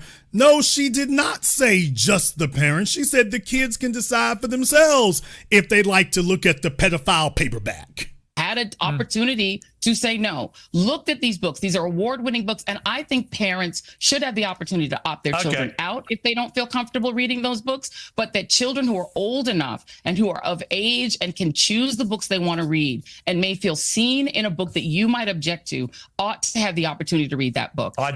There you go. Yeah, you want to know what she's running scared for and what she's worried about. Yeah, that's so when she gets over on her YouTube channel, she starts lying her ass off. Hey, Joy, what I'm doing to you right now, this is what you'd have to do with Pierce if you wanted to redeem yourself. You'd have to show where Pierce was lying. You know, the way I'm showing you're a liar now. Yeah, you'd have to do that, Joy. If you really wanted to debunk Pierce, you'd have to do with Pierce what I'm doing with you right now and show that he's lying, which should be very easy to do. You've got the program. You should be able to show him lying the way I'm showing you lying in your own words. You know, like that. And I could only counter that argument, according to Piers, if I've actually watched Brokeback Mountain and can explain 16-year-old posts on a site that lives on an insecure site called blogger.com. That's not what he said. And I'm no friend to Piers Morgan, but baby, lying like this, all you're doing is making Piers look better by the moment. So you vomited all over yourself on MSNBC and it's not going any better over here. Dredging up an 8-year-old story about 16-year-old blog posts is a hell of a way to justify insanely offensive Nazi quoting things that your boy Donald Trump said and fascist actions his regime took like yesterday. Joy boy, that doesn't work either because you need to state where Pierce is lying. Bringing up 16-year-old blog posts, is he lying? Because you said that you didn't remember writing any of that and that your site might have been hacked. So Joy Reid has never owned what she said on her blog. She's always contended that she's not sure. She's always said, I'm not really sure if that was me.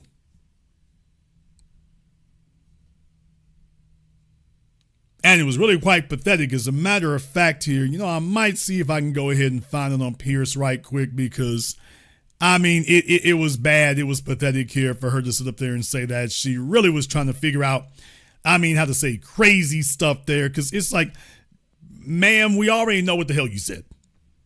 We already know what you said. Well, if I do that there, I'm probably going to be on here for a little bit longer. So if y'all want to go watch it, you can do that. He was going around and around with her about that because she was trying to claim that she didn't know if she actually wrote there. Now, he said, of course you did. You know you did. Why don't you just go ahead and own up to it? And she never actually does. She never says, yes, I wrote it. She never does that. So that's the caliber of individual you got here. Now she's in the YouTube space. Joy's going to be able to wing it for a little bit, but consistency is key. Consistency is key, and it's been hella inconsistent. It's been hella inconsistent. She's got these massive, massive wild swings in viewership, and the Piers Morgan interview did not help. She only gets a spike in views when she says something stupid and goes viral. So it's not helping, baby. You're getting views for all the wrong damn things. She's getting views for all, what the hell happened to Touré? Damn! Oh, is that Touré? Oh, man.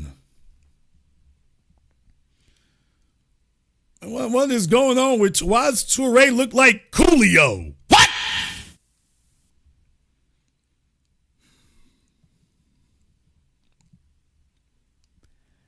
Oh, why am I expecting Touré to bust out with "Come and Ride on This Fantastic Voyage"? Touré getting ready to bust out with "Gangsta's Paradise." Is that Touré? Damn, homie. What the hell happened to you? All right, but in any case, we got wild swings going on over here. It is rough. It is tough. It is difficult. They are trying to hold it together. Old Joy Reid came out and she said the quiet part out loud. It wasn't supposed to be that. It wasn't supposed to be that. It was supposed to be something totally different. But it didn't get to be that way. It didn't get to be that way. She thought it was going to, but it didn't really get to be that way for her. So that's kind of what happens when you end up in that spot there. It doesn't quite go the way you told yourself it would. Doesn't quite go the way you told yourself it would. And we are documenting this because it is important. I do this on the program here because folks go back, as you see with Joy Reid, they try to rewrite history. They try to change things. She will sit here, look you in your face and lie to you and claim she didn't say something that she said. Piers Morgan showing her own words and she's sitting there looking at you and telling you, I know that's my blog on my site, but I don't know if I actually said that. Next thing you know, folks will start pulling their words down and start pulling their statements down when they realize they got caught red-handed. And then they'll start swearing that they don't know if they actually said that. And if you can't show them that that's what they said, they will claim they never said it. If we give these folks enough time and enough distance, they will come back and claim that they never said what we just showed them. Because remember, the political winds blow to and fro. Things come, it ebbs and it flows. Sometimes you got the wind at your backs and sometimes you got a headwind in front of you. So when it's advantageous to say certain things, folks will say that stuff. And when it's no longer advantageous, they will claim up and down and swear in a stack of Bibles that they never said the very thing that we all heard them say. So that's why it's important for us to have a separate repository of these facts and of these statements, a separate repository that we own and that nobody can sit up here and get rid of, so that when these things come back to people, when these things come back to folk there, we can show them what they said.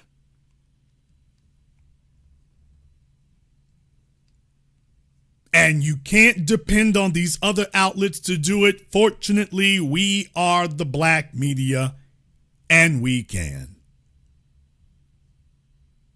However, you might disagree.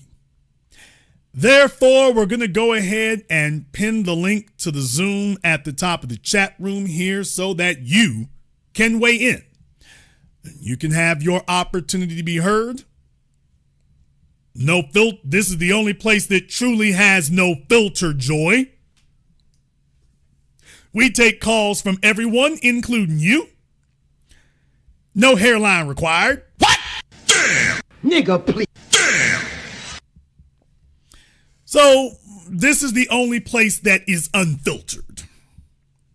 This is the only place that is unfiltered. If you have an internet connection, you can get directly through to the host.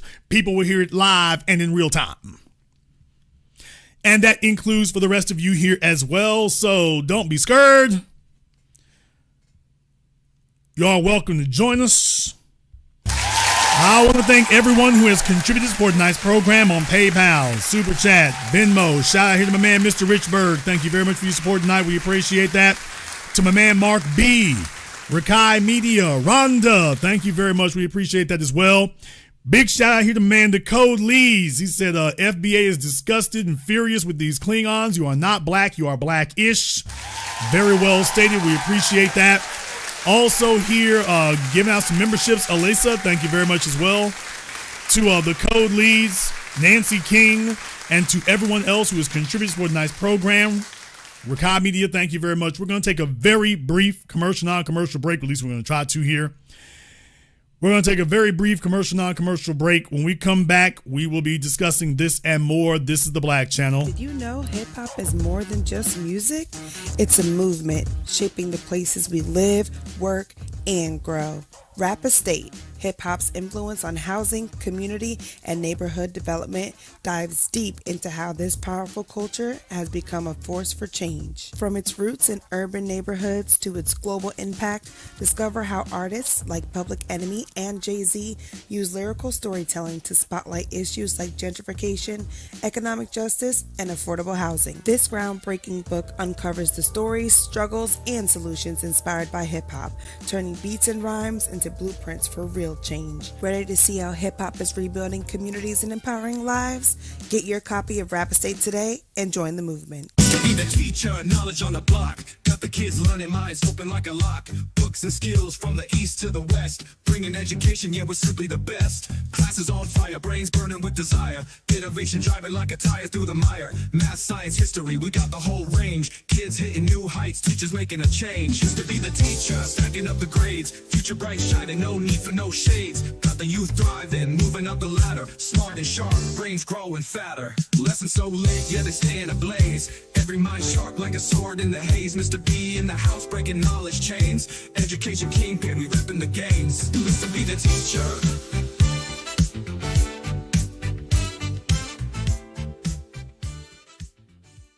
The Honey Badger and the Mongoose is a children's story for the family of how a honey badger and mongoose fight an evil alliance of venomous cobra, snakes, and hyenas that overhauls the balance of the savannah. The Big Five.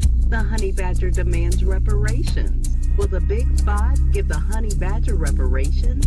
Can the evil alliance of cobras and hyenas be stopped? The best new price for the hard and soft cover is at www.thehoneyBadgerandthemongoose.com. You can also find this book at Amazon, Audible, and Kindle.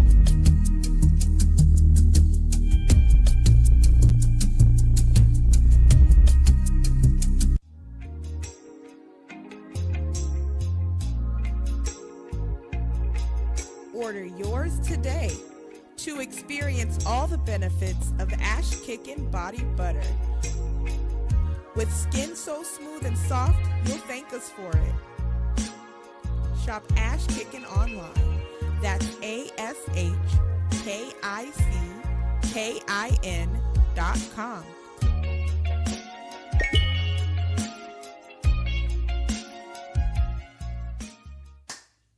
Hi, this is Brenda Starr, creator of Poetry with a Purpose and author of the book Pressed But Not Crushed.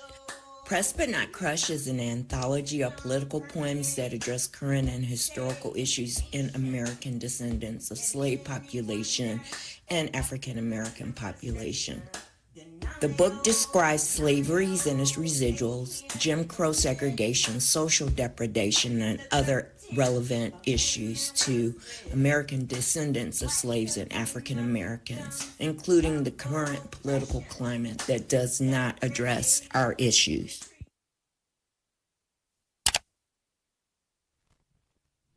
This is the Black Channel. I am your host, your brother, your humble servant, the Black Authority. Very glad to be with you all here this evening.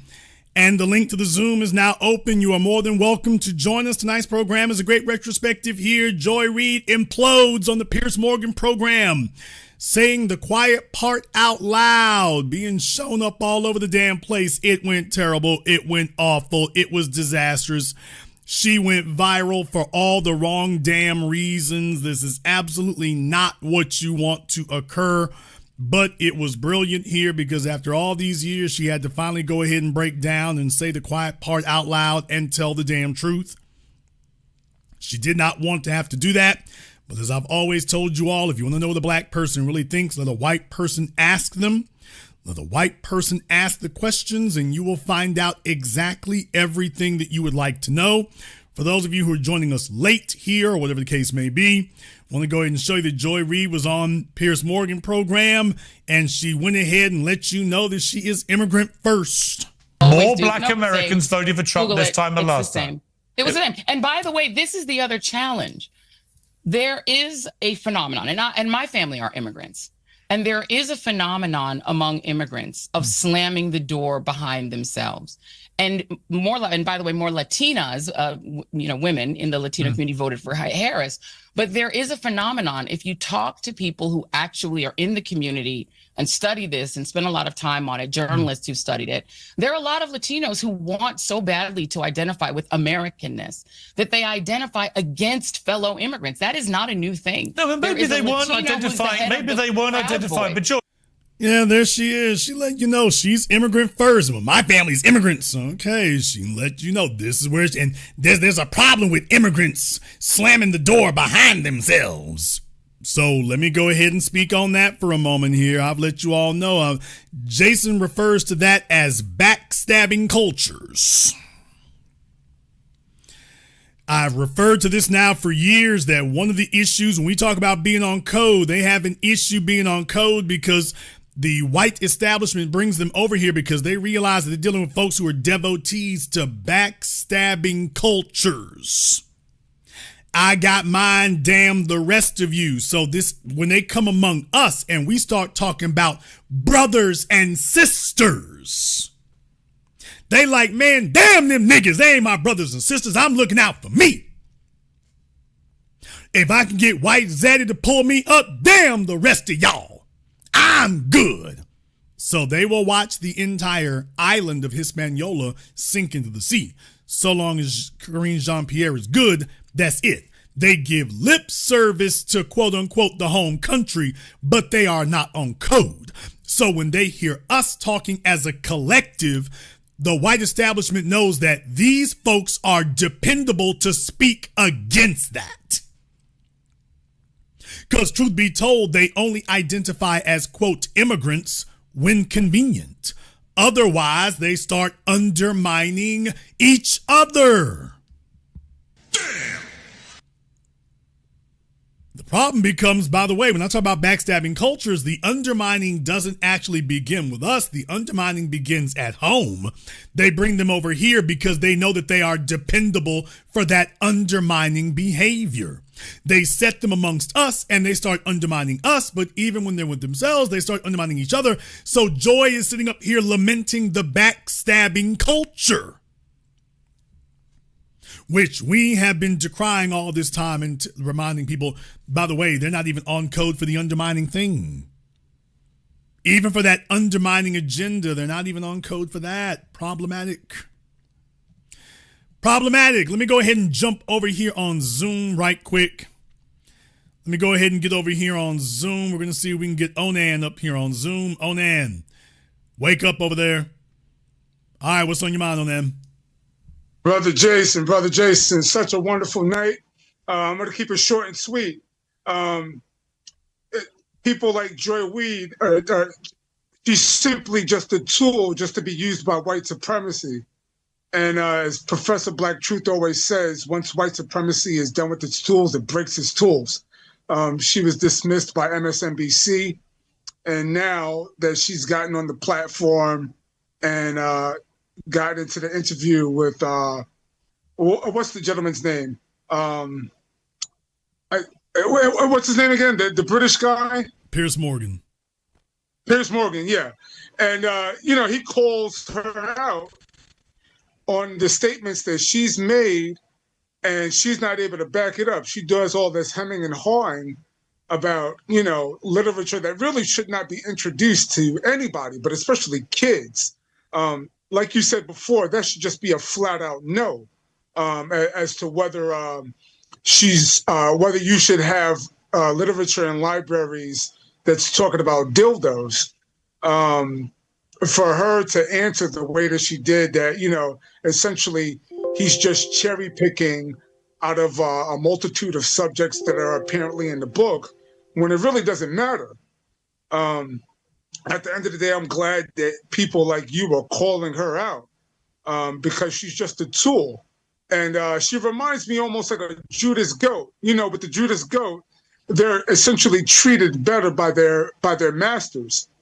And it's done so to promote a certain behavior that essentially leads the flock into the slaughterhouse.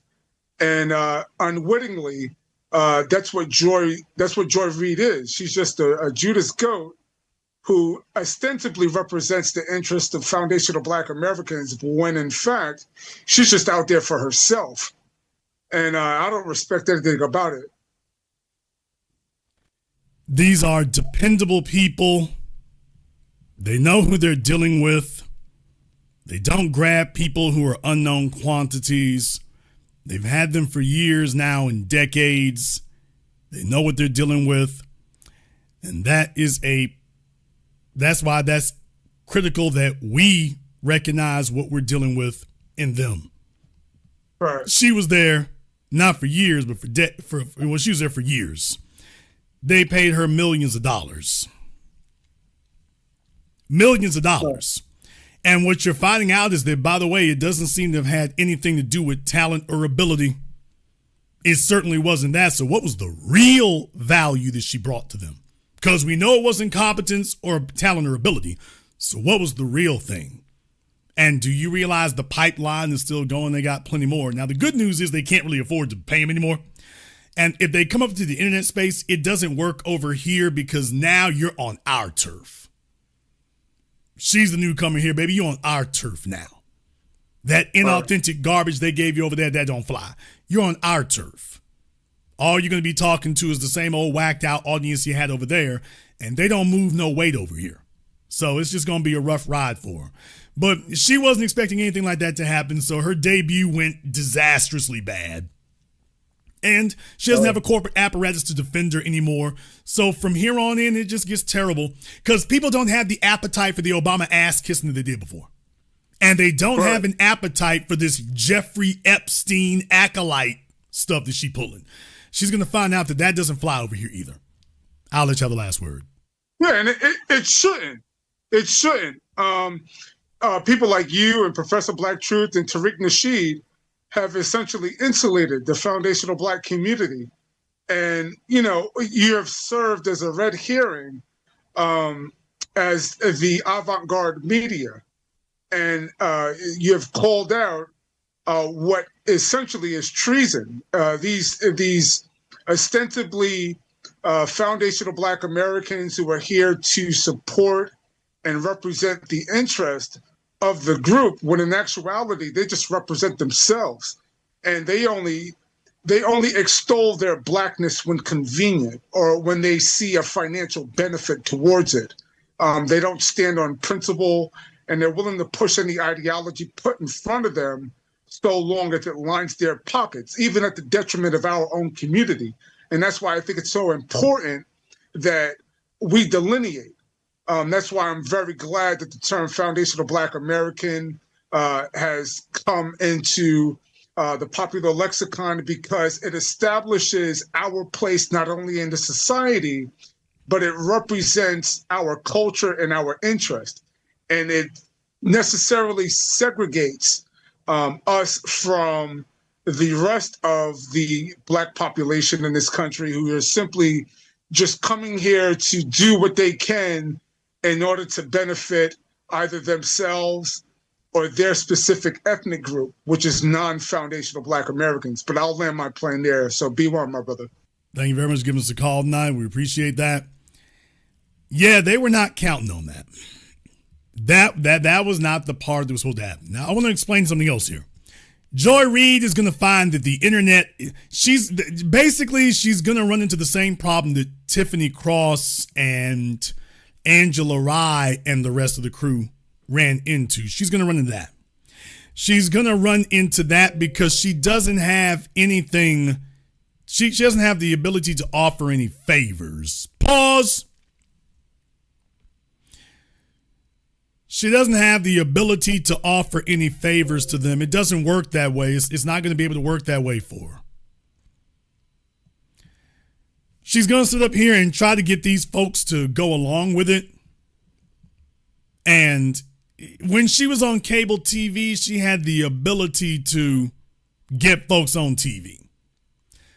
Well, that's kind of a powerful thing to have. That's a powerful thing to have when you have access to the cable TV airwaves. So she had the ability to guaranteed be able to at least get you on cable TV. At least she could do that. She doesn't have that anymore. She's not mobbed up with Comcast anymore. She's not mobbed up with the cable TV apparatus anymore. What do you do when you don't have that? See, that's a big allure that a lot of folks, people who are looking to get on, that was something that they could use. And people like her did all the time. Their ability to get you on TV, that was something that they used. They like that. They like that. But that's not where they're at now. They don't have that anymore. So Joy is going to find that it's not going to work over here when you don't have the ability to get folk on TV in front of politicians, the old cable television system. Baby, you ain't got no leverage. You don't have any leverage.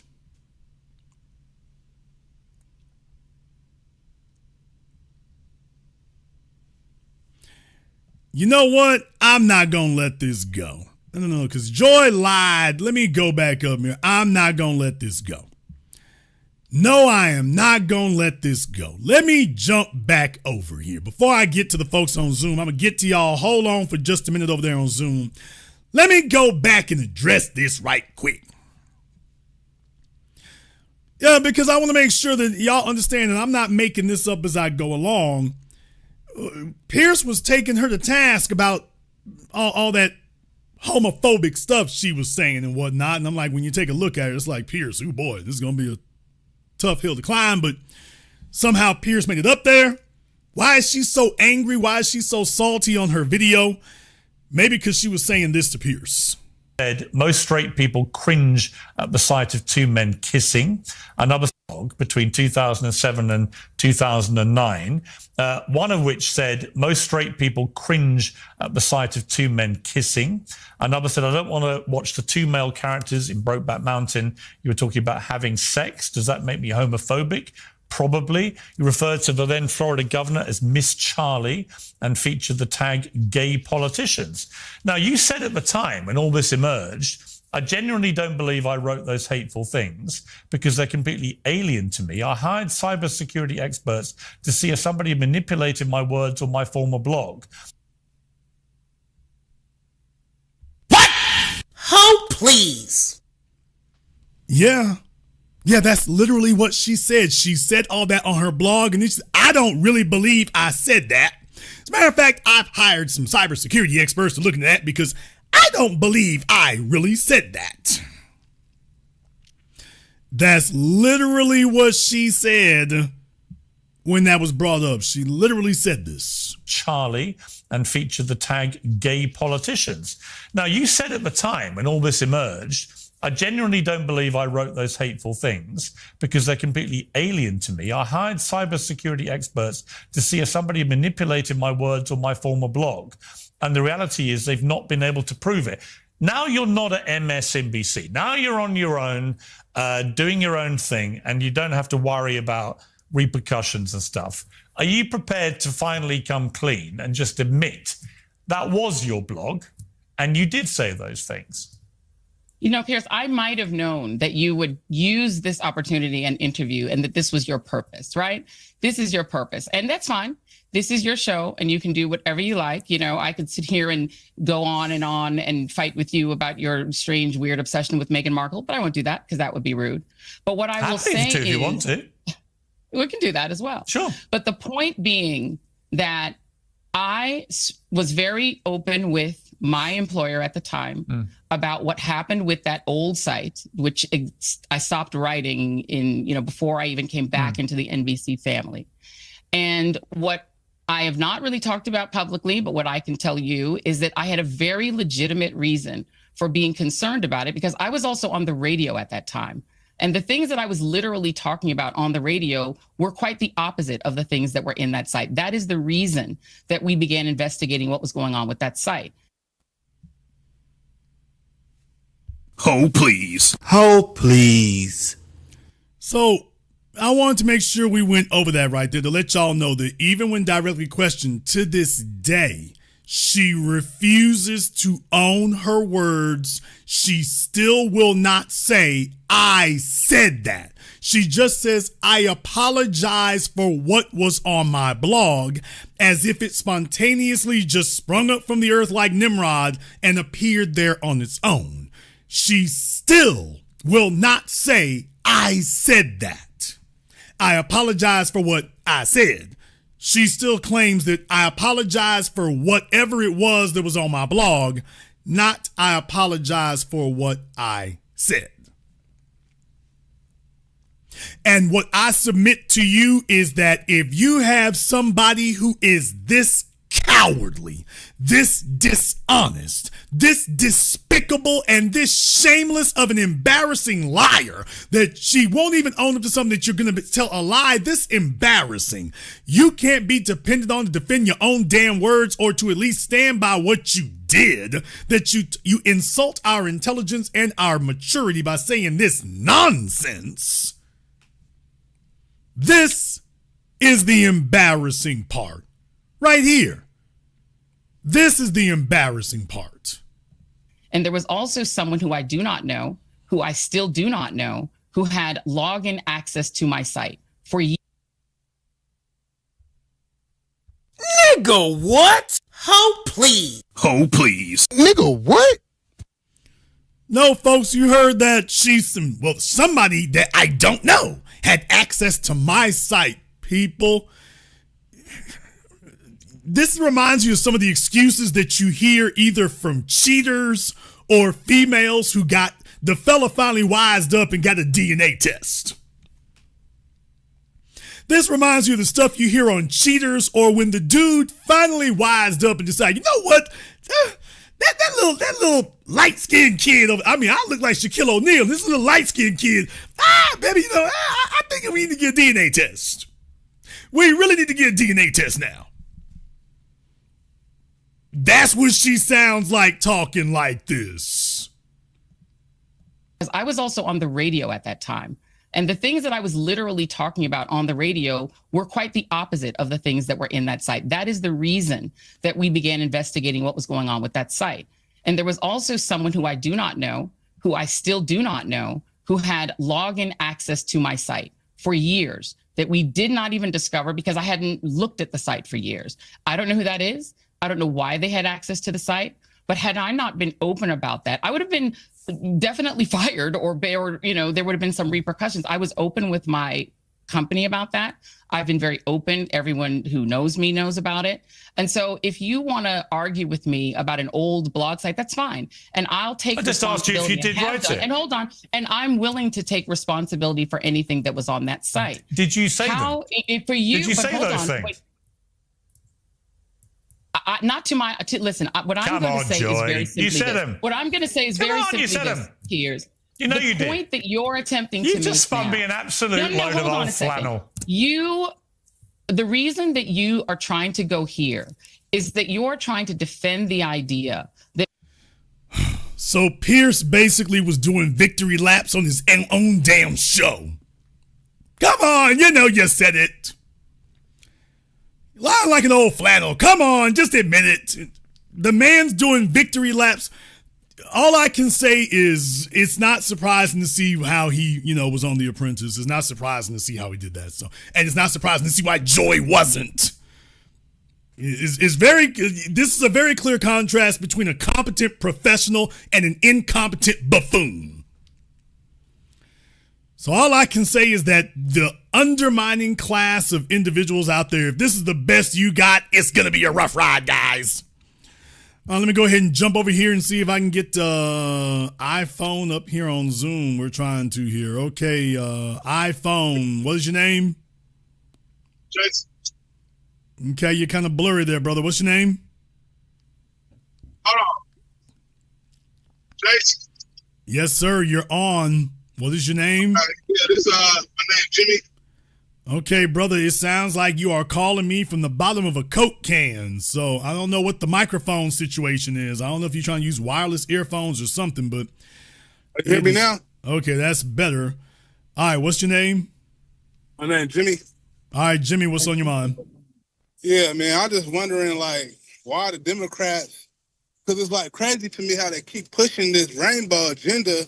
That, they already, when Obama went in office, he already made it to where the gays can get married. Because you remember at first, they couldn't get married and all that crap. So I thought he did his thing. I thought that's all they wanted. Okay, y'all can get married now. Now let's go on. We need to move on. Now let's do another agenda, what's going on. But now y'all trying to, go with the kids. Now y'all trying to, oh, that's not enough. We don't want just marriage. Now we want to get into the kids. And I think that's very wrong. And I don't think they get nowhere with that because, that's a turnoff. You grown, okay, you grown, you want to get married, hey, do what you want to do. Yeah, but that's not the goal. That was never the goal. The goal was, if you go take a look at this back all the way to the 60s, the folks who were pushing the gay marriage thing even back then, they in their writings, they were making it clear that, the end goal was complete pansexual behavior, especially including the children, that nothing would be off limits, that you had a society that the only acceptable sexual activity was adult heterosexual, and that was it. And what you've discovered is that you have had this underground movement of individuals and groups who have been committed to the idea of breaking that particular bottleneck, that sexuality should be limited only to adult heterosexuals. So they started hammering away for the homosexual thing, but they always knew that the real goal was to have unfettered, unlimited access to your children. So they've been classifying it and addressing it and characterizing it as everything else.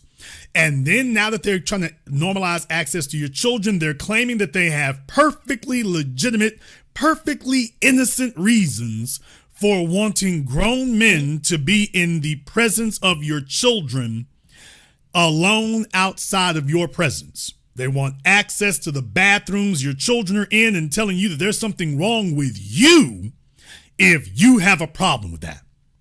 And this is something that our society has had to recognize. Over the course of the last century in particular, while most individuals were worried about getting a job at the plant, paying for a house, paying for a car, raising your children, paying for college, paying for retirement. There's been another group. While you were focused on that, there's been another group of very, very focused, very driven people. They are very driven to normalize their particular sexual activity. But they realize that they would need certain things in order to accomplish this. So what we've told ourselves is that a person can't be a pedophile and simultaneously be a business tycoon. That those two things are not compatible. Right. He can't be a pedophile and a tycoon. He won't be focused enough. And what you're finding out is that that's a damn lie. As a matter of fact, they are perfectly compatible. Everybody talked about the Hollywood casting couch, so you took that as heterosexuality gone awry. But what you're not realizing is that, no, these guys realize that if I really want to wild out sexually, I'm going to need a lot of money and I'm going to need a lot of influence.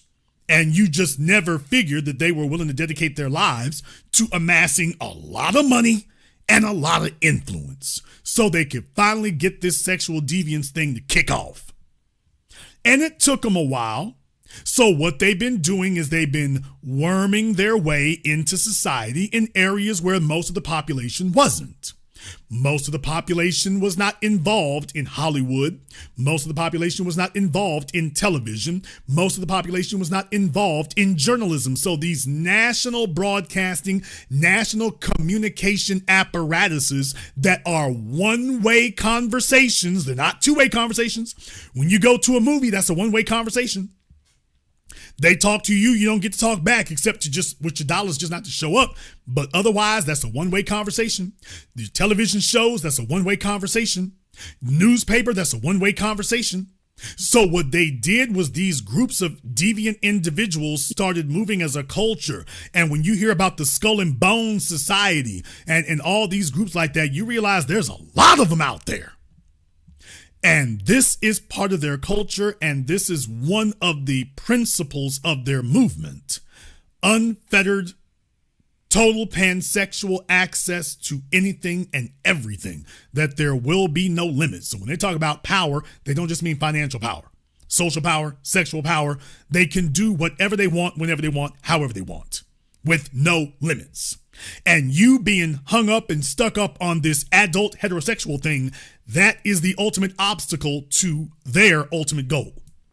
So they started saying we have to deconstruct this societal construct. You notice that phrase came to popularity in the last 20 years, that these are social constructs. So your obsession with adult heterosexual sex is just a social construct. It's not actually a biological thing. This is just something you think or you were taught.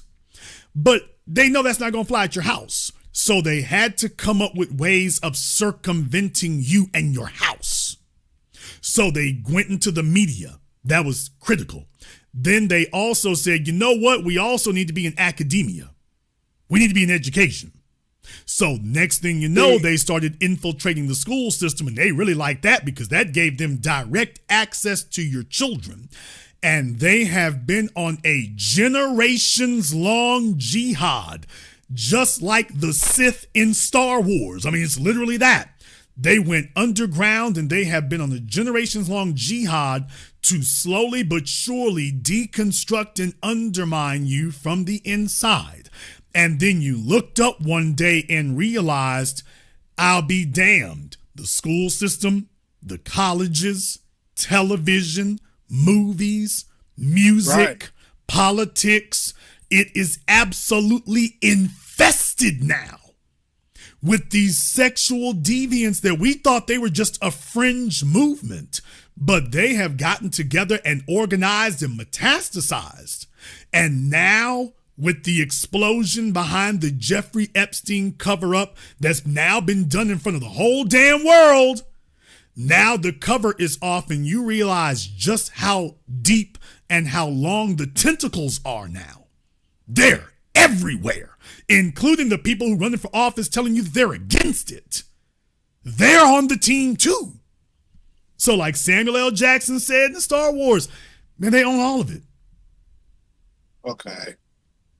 See, okay, my question to you, okay, because I was raised like in the 90s, so 96, like I was like 10 and stuff. So going to church, most black folks, you know, in America, foundational blacks, we're either Christians or, you know, majority of us grew up Christian or Muslim, or you was in the streets. But even in the streets, you wasn't allowed to be gay. Like if you was into homosexuality, all that was a no-no. Like that was, the streets wasn't having it, in the church house. You know, so my question to you, how did they sell this to the black church? Because like when I be talking to my father, like he's 70, he like 72. But he don't like the Trump and all that. He with the Democrats, but I be like, Dad.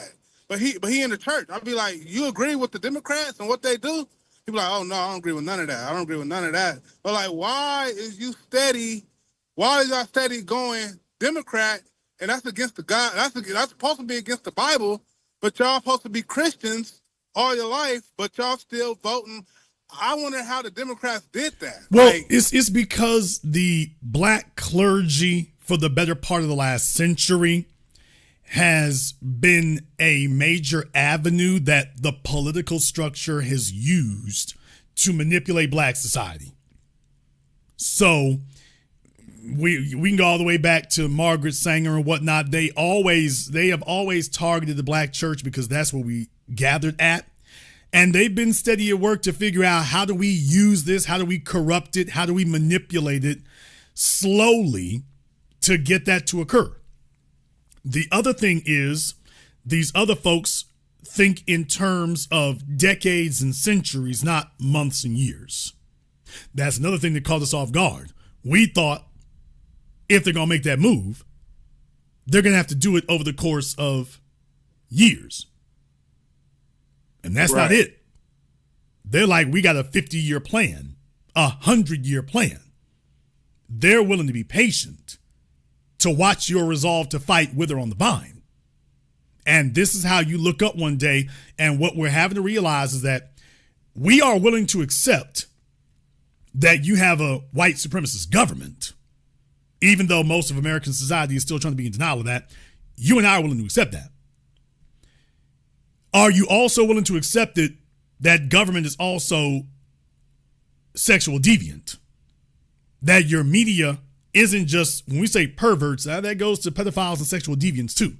We have to accept that along with the white supremacist part of it. If you can believe that the whole government can be majority white supremacist, now you're going to have to expand that understanding that it's not just limited to the white supremacist part of it. It goes well beyond that as well. Thank you very much for giving us a call tonight. We appreciate that.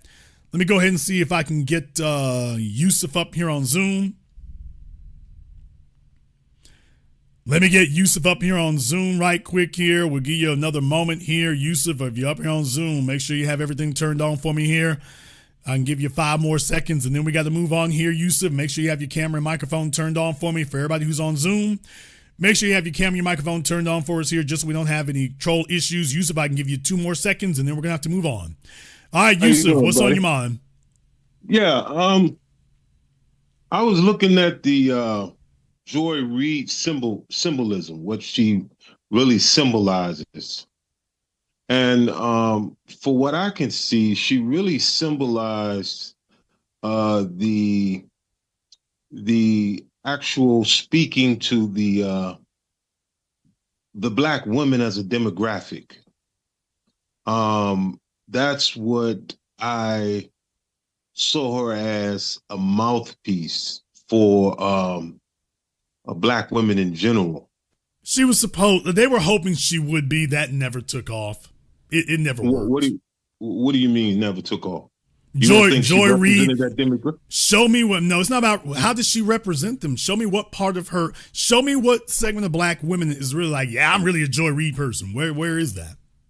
Well, MSNBC, period. It was the demographic, because they had the other lady, what was her name? Rachel, I forgot her last name, but with the glasses and all that on. They had her, and it was a very kind of like liberal, left-leaning, kind of like Right. I mean, okay, my point is, yeah, that's what they tried to promote themselves as. The real thing is show us the results. Show us where it paid off. Show us where the society actually reflected that it ever actually took root. Well, I think it did at the beginning, but as things started shifting, people kind of like got off that train, so to speak. When you had the major shift when that never really happened. That never really happened. But let me explain to you why it is you think it did. The reason why you think it did is because at one point MSNBC was the biggest thing in the game, but it damn sure was not because of Joy Reid or any of them. This all happened around circa 2005 with Keith Olbermann. Now, Keith Olbermann became the biggest thing on cable television because of how George W. Bush bungled Hurricane Katrina. Let me remind you all, George W. Bush did not become persona non grata because of the war in Iraq. He became persona non grata because of the bungling of the handling of Hurricane Katrina. That's why.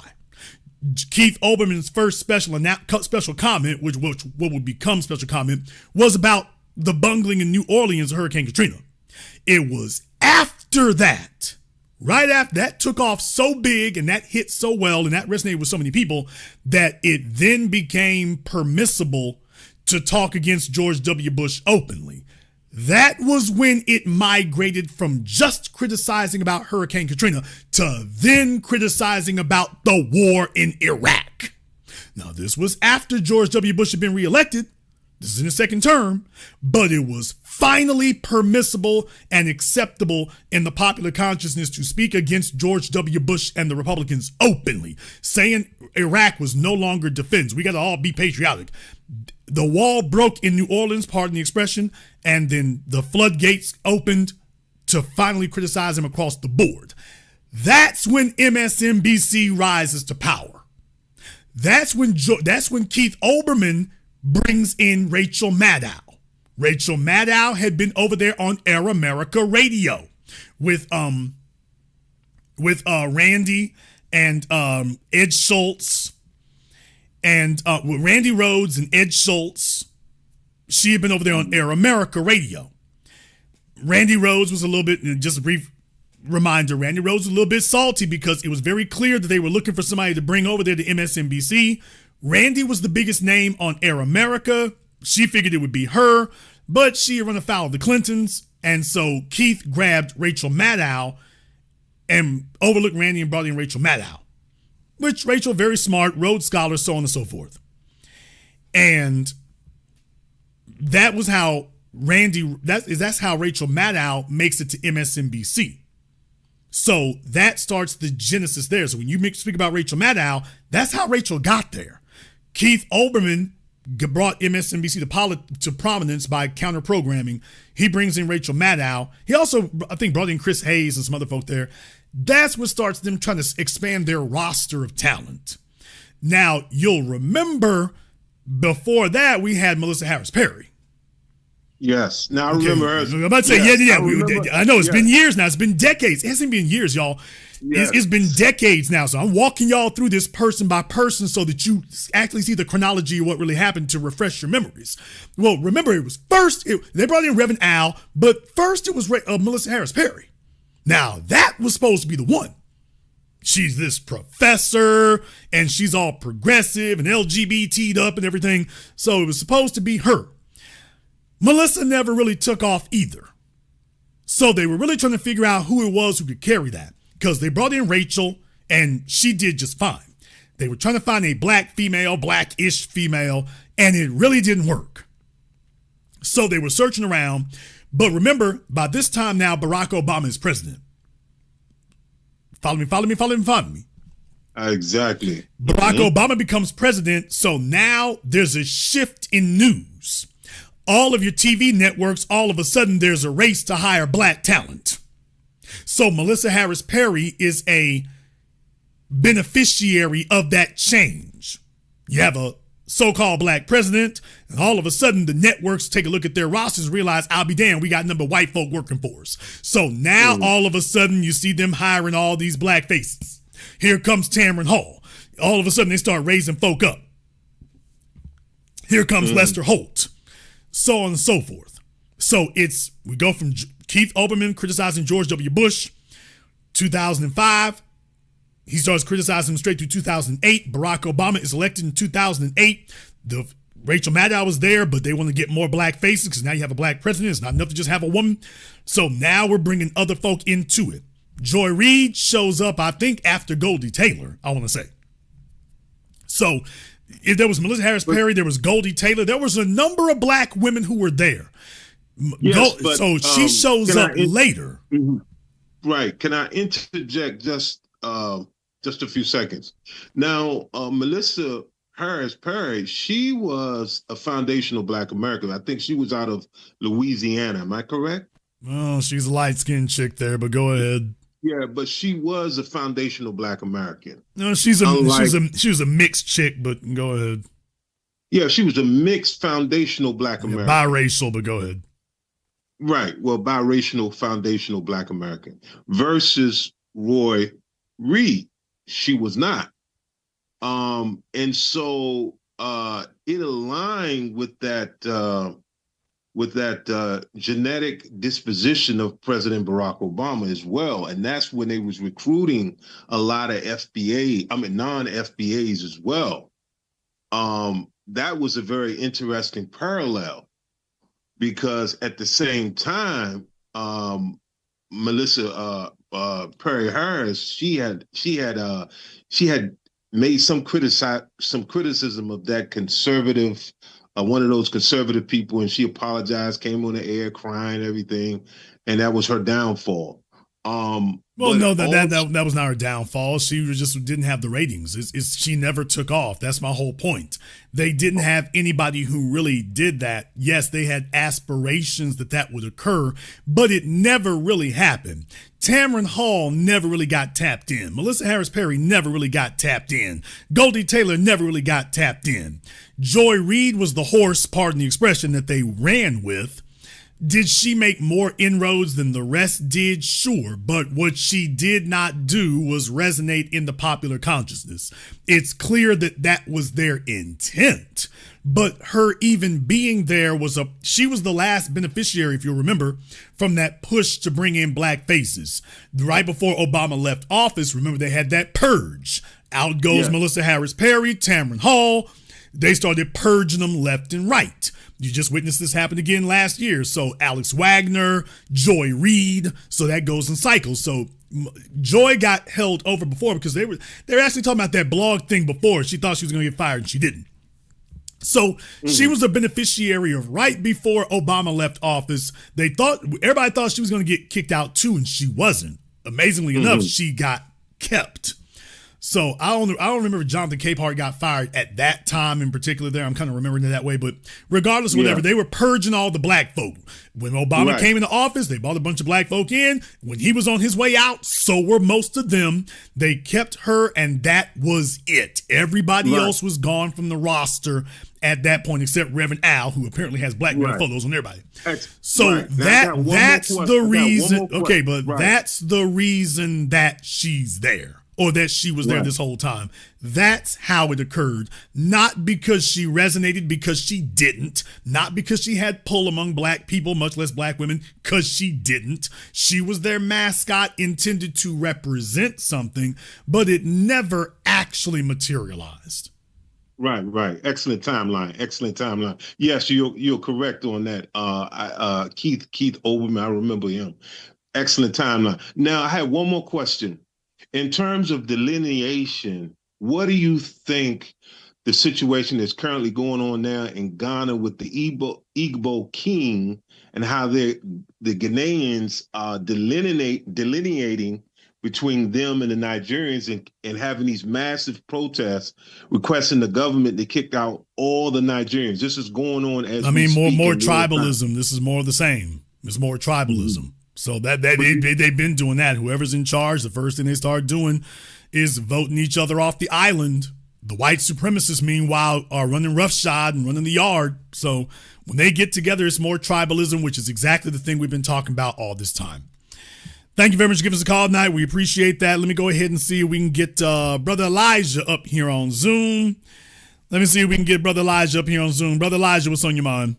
Hey, good evening, big brother. Brother, I have two questions, but I have a pre-question. Because after listening to tonight's broadcast and your previous broadcast from last week, I have a pre-question, brother. Maybe you can agree with this one. Are these tethers realistic? What I mean by that, they don't really. The short answer is no, but go ahead. Right. Because here's the thing: these tethers don't really understand what kind of friend and ally foundational Black Americans once were to them. And when we decided to delineate, really, the delineation talks really points to one man, Barack Obama, just like how you was talking to the previous caller in a different context, but it was all because of that man. I literally watched FBAs prior to the terminology and friendships with each other over that soon to be president. Yeah, I mean, that was the goal. That was right. the goal. That was a strategy. We were the only ones who didn't ask him. We were the ones who discounted his background then because he was saying all the right things. Right. And he understood how to get street credibility by proximity and association. So being at Trinity's church, being married to Michelle Obama, Reverend Wright, he used their credentials as his camouflage for himself. And we now understand that was not for the white population. That was for us. Right. That was to signify that to us because those people were the Black credentials that he himself didn't have. Right. And like when you look at this stupid BITCH Miss Joy Reid, I don't think people understand this. I know where she's coming from, where she's against two men, doing their, I guess, thing with each other, and she's understanding to pedophiles. Jason, you, Tariq, and Professor Black Truth have taught us for many years that sexual perversion, especially child pedophilia, that goes on in those countries. What is Joy Reid? Isn't she half Congolese? So of course she's going to be understanding to that. Generally, if you see Africans being butt broken, generally is when they go to the West, like England, they come here to America, and they want to get into those certain circles, so they have to butt break. My correction to that would be they're buck broken before they get here. We're not talking about places that don't have a white supremacist influence. All these places you name are already dominated by the white supremacists already. So they're grabbing buck broken individuals and folk from buck broken cultures. Even from where they're from, they're the buck broken folk over there, and those are the ones they're bringing over here. And they have conversations with them, man. First of all, they have conversations with them over there. They take their temperature. They find out where they stand at. They find out what they believe in. They find out what they stand by. They find out whether or not they cool with it, half cool with it, kind of okay. They find out what your temperature is, and if you are, just like the casting couch, just like in the music business today, it's no surprise there's a bunch of strippers out there. There's no guessing what they did to get their record deal. So you have to pass the vetting process. Of course. It's not like any of us got to see who were the other options besides Joy Reid to come to MSNBC. Who were the other options besides Lindsay Taylor? Who else put in their application to come there? Who got turned down at ABC and NBC and MSNBC and CNN and CBS? We don't get to see any of that. All you see is who they ultimately brought in. And that's only usually one or two people. That means that they check your paperwork and asked a whole bunch of questions to see exactly where you stand on this stuff. Once it's very clear to them you on the team, okay, now you get the nod. And the fact that she, as I said before, the fact that she passed that first round of cuts when Obama got left out of office in 2016, that tells you that now you're seeing how she did it. Yes, yes. And I noticed this with the tethers, big brother. You possibly, because I've been in New York most of my life. Some years outside of New York, you know, because when I was calling you from different places. California, that's when I was living over there. Las Vegas, even some parts of like DC area and everything like that. But I always noticed with out here in New York where it's Tether Central, I always notice these tethers would always come and have a stupid effing conversation about nothing but bullshit and nonsense. And they're not talking about anything, any recent developments they have in their home countries. They're over here talking bullshit to us like about Brad Pitt and all this other stuff. And I'm like, what happened to that? Or maybe I'll rephrase it. If it ever existed, what happened to that kind of liberation talk? Like, how are you talking like this? And Kwame, those are not the people here, brother. That's not the ones they're bringing here. Right. When you were saying before about what we've done for them, you got to understand, to these newcomers here, as far as they're concerned, we didn't have anything to do with that. Far as they're concerned, they're so great and so wonderful. The white folk love them, and that's how they got here. Because you're not like those troublesome freed slave niggas that we got there now. You're better than them. So that is their association to coming here. They don't associate any of it with us. Joy Reid counts it as, I'm so great and I'm so wonderful and I'm so talented. That's what got me here. Not you on the outside looking in, and if it weren't for us, you wouldn't even be allowed to look at the country, much less enter it. So they are creating an artificial history of themselves that simply says we're here because we're so great and so wonderful. Right. The reality is entirely too damning. And now they know it, but they make an active effort to disregard it because they got a different goal. And their goal is to ingratiate themselves with the dominant society. Right. And we are an obstacle to accomplishing that. Well, now that at least what I was asking you, those were pre-questions. Now this is the question number one. And I promise I'm not going to stay on. I'm going to land my plane for the other brothers and sisters. I'm mindful of that. Please excuse me, big brother. My first question is this. There was a time, because Joy Reid had a black face and she was believable, even though we didn't understand what she was talking about. Now that we're getting her and others, her peers, out the paint, in other words, if you're not part of the lineage, you don't speak for us. What is the future for the future Tether reporter that's going to be on the upcoming, now that we're doing all this pushback now? They were not effective operatives where they were, which is why they had to be subsidized by the corporation. Right. It wasn't like they were the best and brightest. They were not effective operatives even when they worked under the corporation. Now that they have to operate independently, you've already seen what's going to happen. Whatever happened to Don Lemon? Whatever happened to Tiffany Cross? Whatever happened to Angela Rye? Whatever happened to Melissa Harris Perry? Whatever happened to Goldie Taylor? Yes, everybody who left the corporation, they came from obscurity. When they were at the corporation, they had to depend on them. And when they left the corporation, they returned to obscurity. Yes, sir. Joy Reid is going to do a little bit better. She's going to do a little bit better. But ultimately, you can't fight harder than you practiced. She was never a superstar to begin with. She doesn't have a finger on the pulse of the heartbeat of our people. She is a naked political puppet and harlot. She's going to try to figure out how to make that work. That's going to be outrageously difficult because she no longer has the imprimatur, if you will. She doesn't have the endorsement of the corporation behind her anymore. So no politician needs to fear her.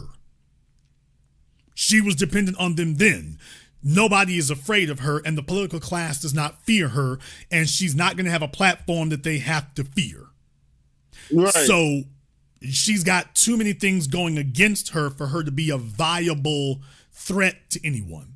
She's just trying to survive at this point without a corporation behind her to prop her up.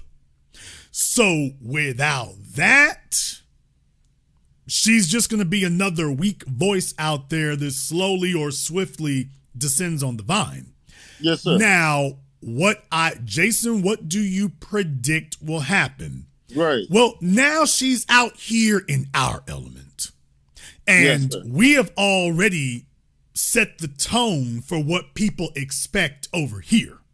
Yes, sir. And if you're not talking like that, it ain't gonna work. So what you're gonna see is a real sissified feminine version of what Roland Martin does at best. Yes, sir. That's what you're gonna see.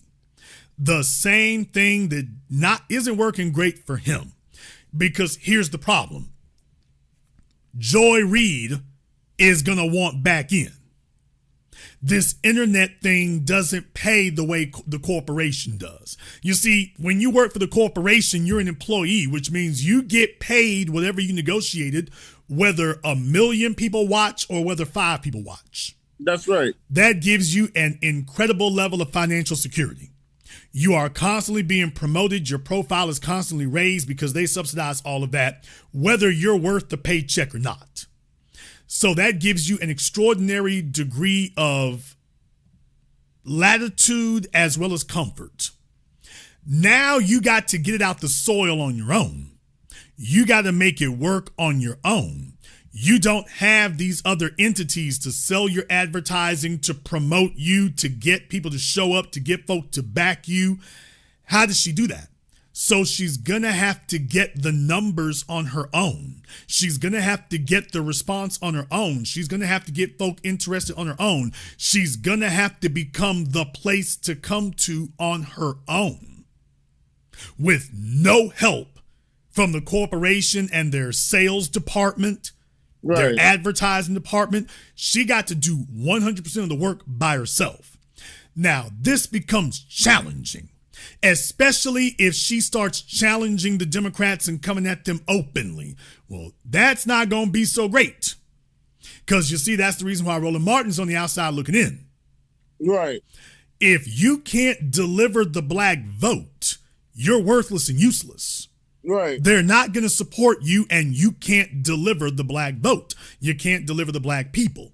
Roland Martin, he's very upset right now, very scared, because after 2024, he demonstrated he can't deliver anybody.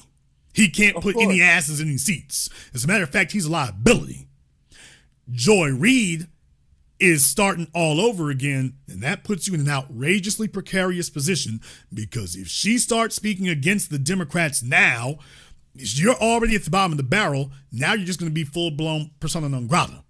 That's a tough spot to be in, that she knows she can't really say what she got to say, but she can't say anything else either. Right. So if you want to speak to the soil, you have to challenge these people. But if you ever want to get back into cable television and back to that stable paycheck, you're going to have to make it different. And please understand, that's where they want to be. Joy Reid wants to get back on cable television because listen to me, y'all, for the Roland Martins and the Don Lemons, why are they so desperate to get back to cable television? Because that completes their redemption arc. All of these people were unceremoniously fired. They are embarrassed, they are humiliated, and they are desperate to complete their redemption arc. The redemption arc is to get back on cable TV. So that carries a tremendous amount of spiritual significance to them, to be able to show that they can get back in. Joy Reid, every time somebody talks to her, they talk about, hey, how's it feel getting fired in MSNBC? So she's really not going to be happy until she completes that arc. The only thing, and the other thing is because you're not accepted by the party until you do. Megyn Kelly is different. As much as I do not like Megyn Ku Klux Kelly as a person, She is reprehensible as a person. I don't even say as a human being. She's reprehensible as a person. However, as a media entrepreneur, she's been, two thumbs up. She's handled her scuttling, about as excellently as you can. She immediately got back on the horse. She immediately came to YouTube and she said, you know what? I'm going to raise an army right here. I'm not going to try to get back on cable TV. I'm writing that off and I'm going to get it out the mud and I'm going to live off the land and I'm going to raise my army right here. I'm going to tell it just like it is from my perspective. I don't give a damn who I upset. I don't give a damn who I make an enemy of. I'm just going to assume you're all my enemies now because none of you came to help me from the beginning. So forget it. I'm in the business of Megyn Kelly from here on in. I'm not in the business of Republicans. I'm not in the business of right wing. I'm damn sure not in the business of Fox News. She just made some very unkind comments the other day about Roger Ailes and sexual harassment. So she's not looking to return to Fox News. And now she's bigger than Fox News. By far. Yes, sir. She played her hand excellently. But do you notice what she doesn't have? Megyn Kelly doesn't have a bunch of politicians on the program. No. She is not the place for the Republican Party to use her as their mouthpiece. So you have to be willing to give that up. If you want to be viable over here, you have to be willing to abandon that idea that you're going to be able to get mobbed back up with these political figures anymore. You can talk about politics, maybe you can influence it, but you cannot move with them. Right. Now, you're going to have to be ready to accept that reality. If you cannot or you will not, then you're going to be eternally frustrated because you're going to be trying to figure out how to recreate that corporate machine that you used to be a part of. Tucker Carlson is now doing the same thing. He's still trying to he's still trying to at least not directly confront Trump, but as far as the Republican Party is concerned, he's kind of riding that off. And including Fox News. So he's followed Megyn Kelly's lead. Yes, sir. We already know about Candace Owens. She's going on her own little tangent. She's going even further out than Megyn Kelly, even though she was never employed by those corporations. She was employed by a different one. But as far as the media figures from cable TV, that's why Joy Reid's going to find this to be outrageously difficult because she wants back in. She doesn't want to be sideways with Kamala Harris. She doesn't want to be sideways with Barack Obama. She doesn't want to be sideways with the Democrat Party.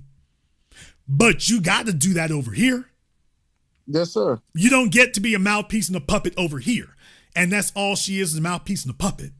Yes, sir. You don't get to extol the virtues of grown men sexually soliciting little kids over here. That is DOA over here. And you notice when she was talking there before, she didn't want to talk about that very long. She went back to the Brokeback Mountain thing, but she didn't want to talk about those books and those pedophiles very long. Right. So all the things that she was protected from before, she can't do it now. So I don't see a future with being able to do that. And even if she did, right, why would anyone want to listen to her be a pathetic, disingenuous, lying-ass bootleg ripoff of Black Authority? Right. Deal with it, nigga. Why would anyone tune in for her to be some weak-ass, obviously phony ripoff of the black media? Why would they want to do that when they can come listen to the real damn thing? Yes, sir. So that's why Roland couldn't do it, and it didn't work. And it won't work for her any better either than it did for Tiffany Cross or Angela Rye. It won't work for them any better either. Big brother, I have one pre-question before the last question. I'm gonna make it quick. Nigga, if you don't wrap it up. Oh, okay. All right. Well, all right. I'll make it all one. You made a statement last night on a different program. I'm not gonna mention it. All right, but you was talking about the game and this person was there all these years and they didn't get nothing out the game. I want to use that analogy for this Joy the Tether Reid situation. You was at MSNBC, all right, and you seemed to be pretty influential, even though you weren't, but you seemed like that. Okay, you know what I'm saying? Brother, when you have a media majesty, and she was not for black people like that, but she was still like a media majesty, like the late Barbara Walters. You was at these people all these years. Why couldn't you develop ideas and basically, since you like talking politics, Barbara Walters did something like that. Why didn't you kind of like follow in that type of media majesty like that? Barbara Walters is gone, but her legacy, because she's not qualified or capable to do that. Okay, Joy Reid is an antagonist. Okay, there you go. So after Keith Olbermann was ousted from MSNBC, they attempted and failed to continue replicating what he started. Remember, Keith Olbermann was the one who opened the door for Rachel Maddow, Chris Hayes, Lawrence O'Donnell. Now, even though Lawrence's sisters, worked at CBS and NBC, Keith Olbermann was the one who really opened that door for those folks to be on MSNBC. And that's why they all spoke out defending him when he got kicked off the network. Joy Reid wasn't really part of that. Not really. Right. So she didn't really consider herself to be beholden to Keith. Joy, when Keith, a lot of folks at MSNBC, because remember, corporate CEOs and chieftains, they're not creative people. Right. All they understood was that whatever Keith was saying drove, quote unquote, the right crazy. That drove them nuts. He was very antagonistic to them. So they start thinking very simplistically. These are not creative people. At best, they're financial people and not even good financial people. Yes, sir. So simplistically, they're thinking, well, just find somebody who antagonizes the right. Find somebody that is willing to poke the bear on the right. And so you think very simplistically, so you go grab Joy Reid. And she's going to say whatever antagonistic, inflammatory thing if you give her enough rope to do so. And then you think, well, that's all you got to do. Right. So this really sophisticated, erudite way of a Barbara Walters, of a Diane Sawyer, that's not Joy Reid, and that's not why she was brought there. Oh, okay. She doesn't do that. She's not capable of doing that. And that's not why they brought her. They brought her to be antagonistic. They brought her to be the female. They brought her to be their answer to what? Laura Ingraham. Okay. They brought her to be their answer to Laura Ingraham, to Sean Hannity, to be this really, Rachel Maddow is the answer to Sean Hannity. Joy Reid's the answer to Laura Ingraham, to be super antagonistic. Right. So that was what she was brought there for. And that's what she did. A person, however, would be mistaken to confuse that for black support. That's the part that didn't materialize, which is why we've never been afraid to speak against her, because she doesn't have any groundswell of support. No. The problem with working for a corporation is that you can be very easily deceived into thinking that the billions of dollars that they make is somehow a result of your effort. Joy Reid didn't really generate the money for Comcast or MSNBC, but you can be very easily deceived into thinking that you're a part of that multi-million-dollar machine. They just canceled, after all these decades, the Late Show. The Late Show with Stephen Colbert. After all these damn decades, they're not going to replace him. It's not him being fired. They're just stopping the whole damn thing.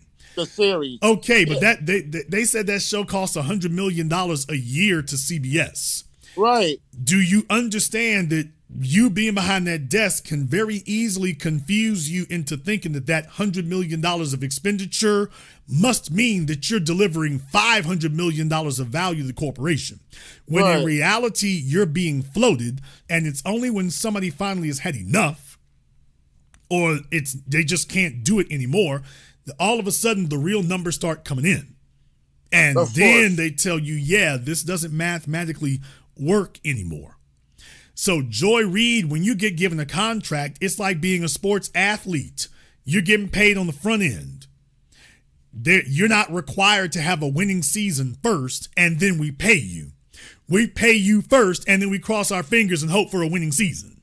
Right. That's what it means to get a cable TV contract, and that's why everybody at the company is willing to fight, sex, slut themselves, or anything else to get it.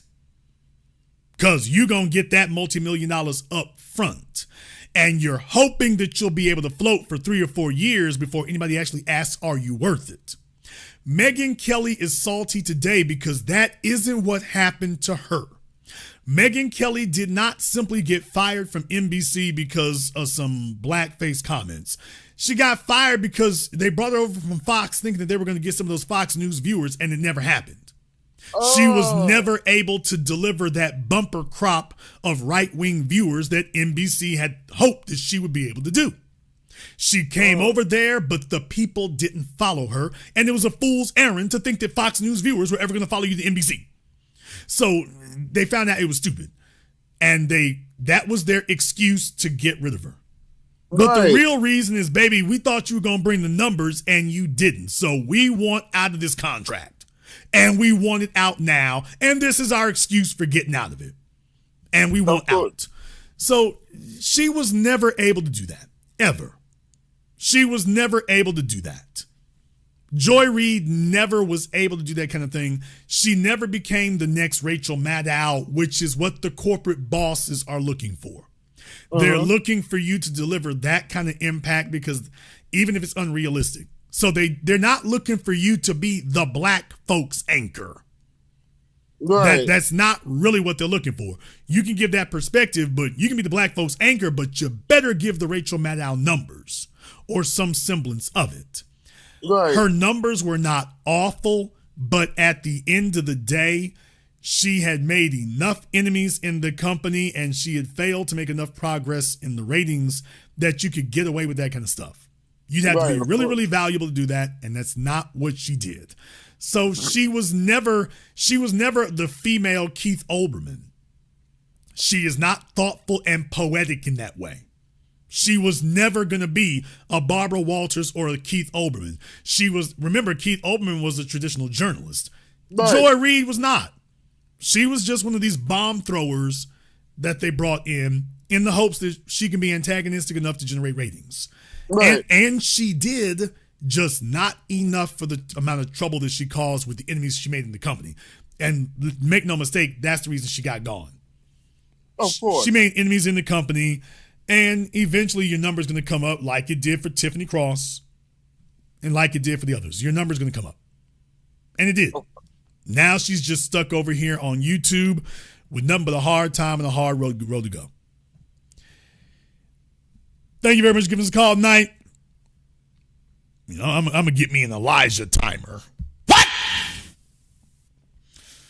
You know, I'm going to get me an Elijah timer. When Elijah's going on too long, y'all going to start hearing the tick-tock, tick, tick, tick, tick, tick.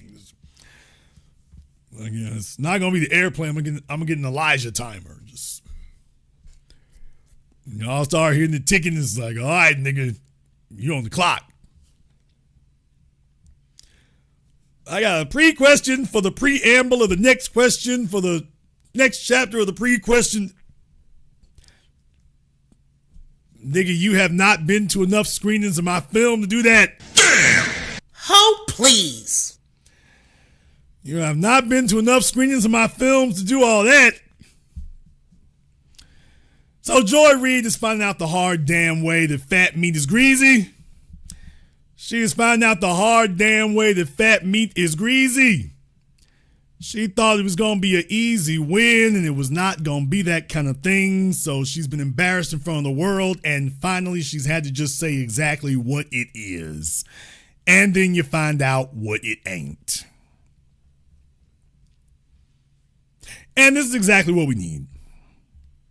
Going forward here, this is exactly what we need. We need folks to go ahead and have to say the quiet part out loud and have to stand on who they really are. And what they're going to find is that, you'll make a little wave at the beginning, but the long tail, not really the flavor folks are looking for. Not really. Not really built to last. And it's like, enjoy your little infamy here. That's the only reason you're going to have any numbers. When it comes up, we're going downhill. We going downhill. But in any case, we're going to go ahead and wrap things up here tonight. I'd like to thank everyone who has contributed to support tonight's program on PayPal, Super Chat, Venmo. Shout out here to my man DMV Nation. Thank you very much for your support tonight. We appreciate that. FBA Queen giving out memberships. Thank you very much, sister. We appreciate that as well. E-Hall J1, thank you very much for your support here also. If you are new here to the Black Channel, welcome to the Haven of Intelligent Black Thought. We do this every weekend, holidays, some days in between. Click that red subscribe button. Click that notification bell. Join us each and every time that we're here. If you haven't been to our website, blackchannelfilms.com, check out our groundbreaking best-selling documentary work. Blackchannelfilms.com. That is blackchannelfilms.com. I'd like to thank all of you for tuning in to tonight's program, live or recorded. Thank you for liking, subscribing, and sharing. And this concludes tonight's broadcast of the Black Channel. I am your host, your brother, your humble servant, the Black Authority. And until next time, my brothers and my sisters from around the world, remember, Black is the future, and the future is uncompromising.